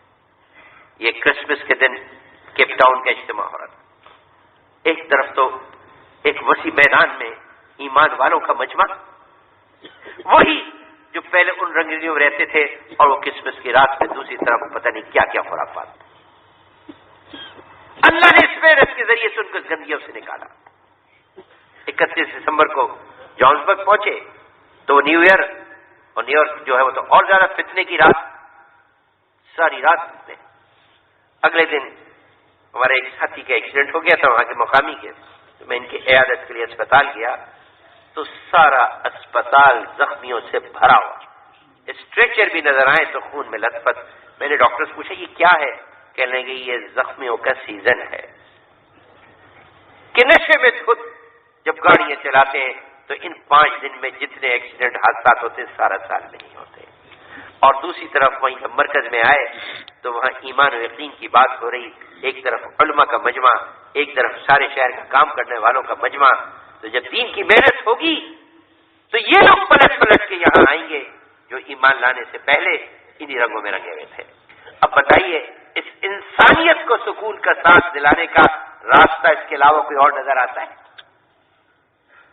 تو میرے بھائیوں، جن کو اللہ پاک نے استعداد دی ہے، میں پھر ایک بات درخواست کروں گا آپ سے، درخواست کروں گا کہ میرے بھائیوں کوئی اٹھے نہ، کام کا وقت اب شروع ہو رہا ہے، میں آپ سے ہاتھ جوڑ کے درخواست کروں گا کہ کوئی اٹھے نہ، چند لمحے تک بیٹھے رہے، اس انسانیت پہ نہیں نکل سکتے تو بیٹھ کے ہی رحم کھا لیں۔ جی 700 کروڑ انسان پریشان کر رہے ہیں، کوئی اٹھے نہیں آخر تک جمے رہے کہ اللہ نے جن کو 4 مہینے لگانے کی توفیق دے دی اور 4 مہینے لگا کے دل میں ایک درد اٹھا دیا کہ اس پریشان انسانیت کو اس سے نکالنے کے لیے ہم بھی دنیا میں پھریں جیسے ہماری جماعتیں پھر رہی ان تک پہنچے۔ اور اس کے بعد 2 سال سے چلہ لگا رہے ہیں، ہر مہینے 3 دن لگاتے ہیں، مقامی کام پابندی سے کرتے ہیں اور ہر مسئلے میں اپنے بڑوں کی طرف متوجہ ہوتے ہیں، پوچھ کے چلتے رہتے ہیں۔ ایسے احباب اب چاہے جیب میں پھوٹی کوڑی نہ ہو، پھوٹی کوڑی ایک پیسہ جیب میں نہ ہو، نکلنے کی کوئی شکل نظر نہیں آتی ہو، سارے دروازے بند نظر آتے ہو، میرے بھائیوں یہ دین پیسے سے نہیں پھیلا، یہ دین پیسے سے نہیں پھیلا، یہ دین تو انہوں نے پھیلایا جو 24 گھنٹے میں ایک کھجور کھا کے اللہ کے راستے میں چلے۔ ابھی تنزانیہ سے پچھلے سال ایک جماعت نیروبی اجتماع میں آئی، 1400 یا 1800 کلومیٹر کا سفر سائیکلوں پہ کریں، یہ پیسے نہیں تھے پاس۔ اس پیسے سے دین کی محنت کا کیا تعلق؟ یہ دین کا کام تو انہوں نے کیا کہ جن کے جسم پہ کپڑے بھی نہ رہے، تو یہ دین کا کام پیسوں کا محتاج نہیں ہے۔ اس پیسے کو نہ دیکھیں، اس جیب کو نہ دیکھیں، اللہ کے وعدوں پہ یقین کریں، جس اللہ نے کہا جو میرے دین کی مدد کرے گا میں اس کی مدد کروں گا۔ اللہ کے وسیع خزانوں پہ نگاہ کر کے ارادہ کریں جس کے خزانوں میں کسی چیز کی کمی نہیں، اس کے خزانے کھلے ہوئے کو لینے والا ہو۔ تو 4 مہینے لگے ہوئے ہو، 2 سال سے چلہ لگ رہا ہو، مقامی کام پابندی سے کرتے ہو، چاہے جیب میں پھوٹی کوڑی نہ ہو، 3 دن کے لیے نکلنے کے لیے کوئی راستہ نظر نہ آتا ہو، بھرے میں مجمع میں کھڑے ہو کے اللہ کی ذات پہ بھروسہ کر کے کہیں کہ میں تیار ہوں سال اور 7 مہینے کے لیے۔ یہ جنوری کا مہینہ ہے، فروری بیچ میں ہے، مارچ کے جوڑ سے یہ 1.5 مہینے میں تیاری کا بھی موقع، ابھی مشورہ کر کے مشورہ کر کے آ جائیں گے، 15 جنوری طے کرا کے آ جائیں اور 1 مہینے تیاری کے مارچ کے جوڑ سے نکل جائیں۔ تو ایسے ہمت کرنے والے احباب پھر درخواست کروں گا کوئی نہ اٹھے، وہ جو اللہ کے وعدوں پہ یقین کر کے اس بھرے مجمع میں کھڑے ہو کے کہیں گے اللہ کی ذات غیور ہے، اللہ کو غیرت آتی ہے کہ اس نے میرے ذات پہ بھروسہ کر کے اس 25,000 کے مجمع میں ارادہ کیا ہے، میں اس کے ارادے کی لاج رکھوں گا اور میں لے کے جاؤں گا، اللہ اس کو لے کے جائیں گے۔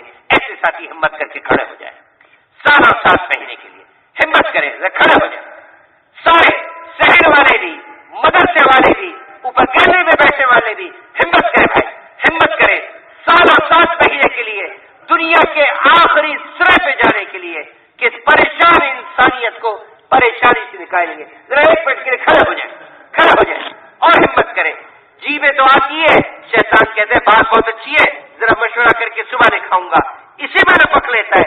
نہیں، جس کے دل میں آ گئی ہے وہ تو کھڑا ہو جائے، تبلیغ میں کوئی ایک بھی بغیر مشورے کے نہیں گیا، مشورے سے ہی بھیجیں گے، لیکن اس وقت تو کھڑے ہو جائیں۔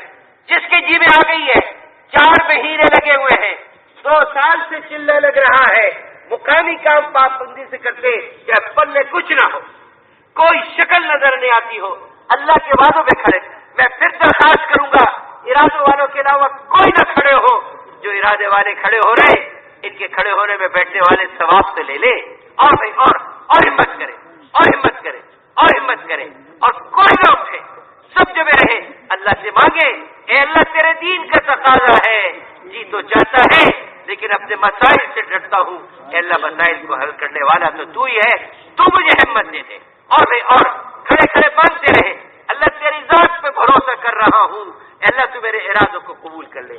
ایسے سب ساتھی ذرا جلدی سے پیچھے آ جائیں، سامنے والے محراب سے آ جائیں، جو آپ اپنے دائیں طرف ہے راہداری سے راستہ ہے، جو بائیں طرف ہے یہ اذان والے کمرے کے برابر سے راستہ ہے، اور کوئی نہ اٹھے، سب جمے رہے، اور یہ دعا مانگتے ہوئے جائے، اے اللہ تیرے ذات پہ بھروسہ کیا ہے، کچھ پاس نہیں ہے، میرے پاس یہ چند قدم ہے جو اٹھا کے تشکیل والوں کے پاس جا رہا ہوں، اے اللہ تو ان قدموں کی لاج رکھ کے مجھے سال اور 7 مہینے کے لیے قبول کر لے۔ اور بیٹھنے والے یہ دعا مانگے کہ اللہ جیسے یہ جا رہے ہیں ہمارے جی میں بھی ڈال دے، جمے رہے، دعا مانگتے رہے، نہ کوئی وضو کے لیے اٹھے، نہ کسی اور، نہ آپس میں ابھی بات کریں، آپس میں ابھی بات بھی نہ کریں، ان کو جاتا ہوا دیکھ کے دعا مانگے، یہ اوپر گیلری والے بھی بیٹھے رہیں، اللہ جزائے خیر دے۔ جیسے آپ جمع میں بیٹھے ہوئے ہیں، آپ کے اس بیٹھنے پہ اس مجمع نے ارادہ کیا ہے، اس میں آپ برابر کے شریک ہیں، اگر اٹھیں گے نہیں تو آپ برابر کے اس میں شریک ہیں، ان کا سال لگے گا، ان کے ساتھ میں لگیں گے، آپ بیٹھے بیٹھے ان کے ثواب میں شریک۔ آ جائیے، آ جائیے، آ جائیے، آ جائے، یہ جو ستون کے پاس یہ بھی آ جائے، یا پیچھے نام لکھ لیں گے، آ جائیے بھائی، نام لکھنے والے ان کو بھیج دیں، آ جائیے۔ ادھر اذان کے کمرے کی طرف سے بھی راستہ، ادھر مشورے والی کمرے اور مسجد کے درمیان میں سراداری کا راستہ، سب محراب کے پیچھے آ جائیں، وصولی والی ترتیب بنانے والی جماعت بھی آ جائے، اور ہر روزہ والی جماعت کے 2 ساتھی آ جائیں، یہ بڑا مجمع ہے، یہ صرف ایک جماعت سے نہیں اس وقت ترتیب بن سکے گی، ہر روزانہ والی جماعت کے 2 ساتھی بھی پیچھے آ جائیں اور اپنے مجمع کو لے لیں، اللہ جزائے خیر دے۔ آ جائیے بھائی، آ جائیے، اللہ آپ کو جزائے خیر دے۔ یہ تقاضا ہم سب کی طرف متوجہ ہے، مارچ کے پرانوں کے جوڑ سے جو 10 مارچ سے ہے، اللہ کی ذات پہ بھروسہ کر کے نکل جائے، اور اس سے پہلے نکل جائے تو نور علی نور۔ اللہ پاک کو نہ 2 مہینے کا مسئلہ، نہ 1 مہینے کا مسئلہ، اللہ پاک چاہے تو آدمی صبح سے بھی نکل سکتا ہے۔ اللہ کی چاہت کو ساتھ لینے کے لیے یہاں پیچھے آ جائے، آ جائیے بھائی، آ جائیے، اور ابھی آ رہے ساتھیوں کو راستہ دے دیں، پھر انشاءاللہ اگلی بات عرض کرتے ہیں۔ آپ ایسے جمع بیٹھ رہیے، اللہ آپ کو جزائے خیر دے، اللہ آپ کو خوش رکھے۔ اللہ کو کتنا پیار آ رہا ہوگا کہ میرے دین کے تقاضے کی وجہ سے بیٹھے ہیں، اس تنجے کا بھی تقاضا ہے اور بھی تقاضے، لیکن روکے بیٹھے ہیں۔ میرے بھائیوں، ہمارے پاس کیا ہے اس قربانی کے علاوہ کہ جمع بیٹھے رہیں اور بات بھی نہ کریں۔ اسی طرح دوسری درخواست یہ ہے کہ ایک سب سے اہم تقاضا اندرون ملک سال کا اللہ اکبر، جس گاؤں سے گزر جاتے ہیں، جس دیہات سے گزر جاتے ہیں، ایمانی فضائیں قائم ہوتی ہیں، ایمانی فضائیں قائم ہوتی ہیں، ویران مسجدیں آباد ہوتی ہیں، نہ پاسپورٹ کی ضرورت، نہ ویزے کی ضرورت، جو گھر میں کھاتے تھے وہی آٹا نمک دال باندھ کے ساتھ لے جائیں، پیسے کا بھی مسئلہ نہیں۔ تو اندرون ملک سال کے لیے بھی فرمائیں۔ یہ ساتھی کھڑے ہو جائیں، ذرا کھڑے ہو جائیں، پہلے کھڑے ہو جائیں۔ اندرون ملک سال، نہ ویزے کا مسئلہ، نہ پاسپورٹ کا مسئلہ، اپنا ملک، اپنا ماحول، اپنی معاشرت، کوئی مسئلہ نہیں۔ 1 سال اندرون ملک، 1 سال اندرون ملک۔ ان جماعتوں کے تو کارگزاریاں سن کے آدمی کے آنسو نہیں تھمتے، اور ہر ایک کی جی چاہتا ہے کہ میں بھی سال لگاؤں۔ اسے جو ایک دفعہ نصرت کراتا ہے نا، وہ بار بار نصرت کرنے جاتا ہے۔ اندرون ملک سال، 1 سال اندرون ملک۔ آپ زخمیوں کا سیزن ہے، طرف ادھر الٹے ہاتھ پہ وہ ہیں ملکوں والے، آپ دائیں طرف کو، اذان کے کمرے کی طرف سے بھی، راہداری سے بھی پیچھے آ جائیں۔ جی آ جائیے بھائی، آ جائیے، اللہ آپ کو جزائے خیر، آ جائیے بھائی، اللہ پاک آپ کو جزائے خیر۔ جمع بیٹھے رہیے، دیکھیے آپ کے بیٹھنے میں تو یہ سال کے لیے تیار ہو رہے ہیں، آپ کا بیٹھے بیٹھے سال کا ثواب، اگر اٹھ جاتے تو یہ ثواب کہاں ملتا؟ یہ ان کو ملے گا جو مجمع میں بیٹھے ہیں۔ اللہ آپ کو خوش رکھے، ایسے ہی بیٹھے مانگتے رہیے کہ اللہ میرے جی میں بھی ڈال دے، میرے جی میں بھی ڈال دے۔ جی اور بھی اور ہمت کریں، اور ہمت کریں، اور ہمت کریں بھائی، اور ہمت کریں، اور ہمت کریں۔ اندرون ملک سال، یہ سب پیچھے آ جائیں، دائیں سے بائیں سے، اور ان کو راستہ دے دیں، جاتے ہوئے دیکھ کے دعا مانگے، اللہ جیسے تو نے ان کے جی میں ڈال دیا، ہمارے جی میں بھی ڈال دے، آ جائیے آ جائیے، اللہ آپ کو جزائے خیر دے۔ اور بھائی اب اگر اب تک ہمارے 4 مہینے نہیں لگے، اس لیے رکاوٹ بنی ہے سال اور 7 مہینے، تو اس کے لیے اللہ کی ذات پہ بھروسہ کر کے ہمت کر کے 4 مہینے کے لیے ارادے کر لیں کہ ہم 4 مہینے کے تیار ہیں، تو کھڑے ہو جائیں۔ جو 4 مہینے کے تیار ہیں وہ کھڑے ہو جائیں۔ یہ قریب والے یہاں نام لکھا دیں، پیچھے والے پیچھے نام لکھا دیں، کہیں جائیے نہیں، کہیں جائیے نہیں، یہی کھڑے کھڑے نام لکھائیں۔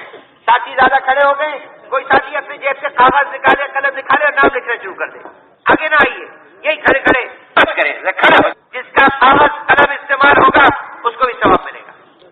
اس سے بڑے مجمع کا یہ چند تشکیل والے نام نہیں لکھ سکتے۔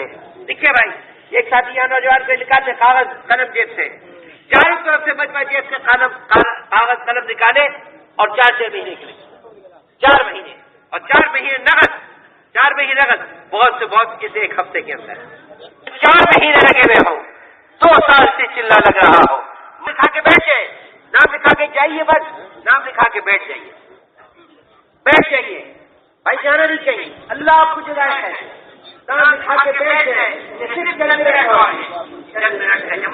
آپ بہت اہم بات کرنی ہے، بہت اہم بات کرنی ہے، ابھی نماز دی چیز کی کمی نہیں، اس کے خزانے کھلے ہوئے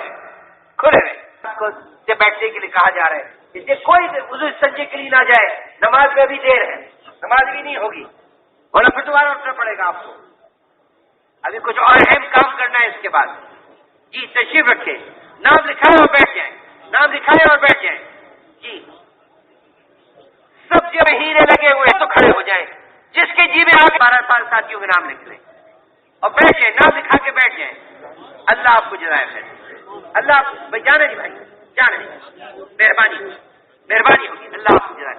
تشریف رکھیں، نام لکھائے بیٹھ جائیں، نام لکھائے اور بیٹھ جائیں۔ شکل نظر نہیں آتی سے کرتے کیا پل میں کچھ نہ، تشریف رکھیں، تشریف رکھیں، ان کو کھانا ہوگا جی، تشریف رکھیں، تشریف رکھیں۔ 4 مہینے نقد، بہت سے بہت اس ہفتے کے اندر، باقی ساتھی بیٹھ جائیے، تشریف رکھیں جی، نام لکھائیں اور بیٹھ جائیں، ارادوں کو قبول کر لیں ایسے۔ اور بھائی اور نام لکھانا ہے بیٹھنے کے لیے، نام لکھانا جانے کے لیے، جب آپ کو بلائیں گے نہیں، جب آپ کو بلائیں گے اس وقت پھر چلے جائیے، کبھی بیٹھنے کا ثواب، کبھی جانے کا ثواب، کبھی کھڑے ہونے کا ثواب، کبھی بیٹھنے کا ثواب، ہم تو سارے ثواب کے حریص ہیں، طریقہ تو ہوگا، غریب ہے مسکین ہے، ہمیں تو ثواب ہی چاہیے، اسے نام لکھا کے بیٹھ جائیں۔ اچھا جی، ایک درخواست یہ ہے، توجہ فرمائیں، توجہ فرمائیں کہ صحابہ اکرام رضوان اللہ تعالی علیہ اجمعین کی اگر زندگی میں مبارک اٹھا کے دیکھتے تو آپ کی زندگی میں اوسط جو خروج نکلتا ہے اللہ کے راستے میں نکلنے کا، وہ سال کے 4 مہینے، یہ ایک عمومی ترتیب تھی صحابہ کی، سال کے 4 مہینے نقل و حرکت کے، تو ہمیں بھی اس سے شباہت ہو جائے، جو سالانہ 4 مہینے کے لیے تیار ہے ذرا بھی وہ کھڑے ہو جائے، سالانہ 4 مہینے، سالانہ 4 مہینے، ایک منٹ، سالانہ 4 مہینے، آپ حضرات بھی پیچھے آ جائیں، سالانہ 4 مہینے، ہر سال 4 مہینے، یہ محراب کے پیچھے آ جائیں، میرے دائیں طرف کو، آپ کا بائیں طرف، میرا دائیں طرف، یا پیچھے آ جائیں، یہ اذان کے کمرے کی طرف سے، ادھر راہداری کی طرف سے، جی جی بھائی، اور ہمت کریں، سالانہ 4 مہینے، سالانہ 4 مہینے، سالانہ 4۔ دیکھیے آپ سے ایک بہت ضروری ابھی کام ہے جس کے لیے آپ سے بیٹھنے کو کہا جا رہا ہے، نماز بھی نہیں ہوگی، ذرا دیر سے ہوگی، آج ایک ضروری کام ہے، ابھی اس مجلس سے فارغ ہو گئے، یہ اٹھے نہیں ابھی، سالانہ 4 مہینے،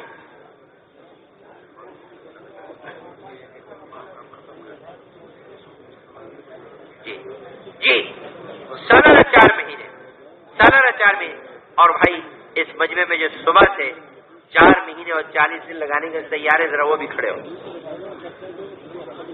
4 مہینے اور 40 دن جو لگانے کے تیار، نقد صبح سے، وہ بھی کھڑے ہو جائیں۔ اور جب اس مجلس سے ہم فارغ ہوں تو یہ سب ساتھی سنی نمبر 19 پہ آ جائیں، 19 پہ آ جائیں. اب ایک اہم درخواست یہ ہے کہ بہت سارے ہمارے رائے وڈ کے اہم تقاضے ہیں جو ہمیں پورے کرنے ہیں، اور یہ مجموعی تقاضوں کو پورا کرے گا. وہ تقاضے ہماری طرف متوجہ ہیں. اور میرے بھائیو، رائے وڈ کس کا ہے؟ کس کا ہے رائے وڈ؟ ہمارا ہے نا. تو اس تقاضوں کو کون پورا کرے گا؟ ہم کریں گے نا. تو اس میں سے کچھ تقاضے مختلف عنوان کے تو سوچا یہ گیا کہ ان سارے تقاضوں کو پورا کرنے کے لیے آج ہم اپنے علاقے وار بیٹھ جائیں، حلقے لگا لیں. اس میں بیٹھ کے یہ سارے تقاضے پورے ہو جائیں گے. اور آپ رات کو اپنا علاقہ بتائیں کہ آپ کہاں بیٹھتے ہیں، کس ستون پہ بیٹھتے ہیں. تو ابھی خاموشی سے، یہ اللہ کا گھر ہے، اس میں آواز نہیں ہونی چاہیے. یہ ادب کے خلاف ہے. بعض دفعہ آدمی مسجد سے نکلتا ہے اس ذہن سے کہ میں نیکیوں کے ڈھیر لے کے جا رہا ہوں، حالانکہ بعض مطلب بے ادبی ہوئے تھے، گناہوں کے گٹھڑ لے کے نکل رہا ہوتا ہے. اللہ کا گھر ہے، اس میں آواز نہیں نکلنی چاہیے. جی. اور وہ اس لیے ہے کہ میرے بھائی دوستو، اللہ پاک نے دیہات والوں کا دین شہر والوں کے ذمے لگایا ہے. شہر والوں میں جیسے میں آپ کو ایک دو جملے بھی افریقہ کے بتائے کہ ان بنجر علاقوں میں جہاں کوئی جاننے والا نہیں اور مسلمان بھی ہیں، یہ ذمے کس کے ہے؟ یہ شہر والوں کے ہے. وہ جائیں. اور بعض نیروبی کے شہر والوں نے ایسی عجیب کارگزاریاں سنائی، جو اچھے کھاتے پیتے صاحب حیثیت وہ ان کے درمیان میں گئے جو بھٹے کھا کے گزارا کرتے ہیں. انہوں نے بھٹا کھا کے چلا گزارا. اور ان دیہاتیوں کو، ان جنگل میں رہنے والوں کو دین سکھایا. مسجد بھی نہیں ہے، مکان بھی نہیں ہے، درخت کے سایوں کے نیچے رات گزار رہے ہیں. تو یہ ذمہ داری کس کی؟ شہر والوں کی ہے. تو کراچی کے اطراف میں جتنے دیہات ہیں ان کی ذمہ داری کس پہ ہے بتائیے؟ کراچی والوں کے ذمہ ہے ہی نہیں. اب بھی اس کراچی کے اطراف میں کتنی مسجدیں ایسی ہیں جنہیں آباد کرنے کی ضرورت ہے. کتنے لوگ ایسے ہیں کراچی کے اطراف میں جن کا رخ مسجد، ان پہ محنت کر کے مسجد میں لانا، دین سکھانا، اللہ کے راستے میں نکالنا، یہ ہمارے کراچی والوں کو ذہن سے نکالنا، یہ ہمارے کراچی والوں کو ذہن سے. باتیں دیہاتوں میں جائیں، اگر کہیں پانی نہیں ہے تو اپنے گاڑیوں میں 8-10 پانی کے کینل بھر کے لے جائیں. اگر راشن نہیں ملتا تو 3 دن کا راشن لے جائیں. کہیں چراغ نہیں ہے تو دیا ساتھ لے جائیں. اس سیروزے کے انوارات ہی کچھ اور ہوں گے. انوارات ہی کچھ اور. جو دیہاتوں میں وقت لگتا ہے وہ عجیب لگتا ہے. تو تھوڑی سی دیہاتوں کی ترتیب بنانی کہ ہماری ساری جماعتیں سیروزہ کی وہاں جائیں. رائے وڈ میں ہمیں مختلف کاموں کی ضرورت ہے، اس کے لیے ہم تیار ہو جائیں. اس کے لیے حلقے لگانے ہیں تو بغیر بات کیے ہوئے اور ذکر بھی دل میں کرتے ہوئے آہستہ آہستہ، اللہ کا گھر ہے، شور نہ ہو. اپنے اس وقت اپنے جو مقام ہے وہاں تشریف لے جائیں اور اپنے حلقوں میں بیٹھ جائیں. ٹھیک ہے نا؟ جب وہ حلقے ختم ہو جائیں گے اس کے بعد اذان ہوگی اور پھر اس کے بعد نماز. تشریف لے جائیں. بات نہ ہو، بالکل خاموشی. ذکر بھی آہستہ آہستہ ذکر کرتے ہیں. اللہ آپ کو اپنے حلقوں میں پہنچے اور جب یہ بیٹھے رہیں جب تک پوری بات نہ ہو. حلقوں کی ختم پہ اذان اور پھر اس کے بعد نماز. اذان کے بعد وقت مہربانی ہے. اللہ بجانے بھائی خاموشی سے آہستہ آہستہ اپنے حلقوں میں پہنچے. تو جو ہمارے حلقوں کی جگہ ہے، روزانہ ہمارے ساتھی وہاں موجود ہیں، اپنے مجمے کو لے لیں گے. کسی اور چیز میں نہ صحن والے لگے، نہ برابنے والے لگے، نہ کوئی اور لگے. رائے وڈ سے آئی ہوئی جماعتیں بھی ان حلقوں میں شریک ہو، ملکوں میں جانے والی جماعتیں بھی ان حلقوں میں شریک ہو جائیں. 100% مجمع کسی نہ کسی حلقے میں جڑا ہوا. اللہ آپ کو تشریف لے جائیں.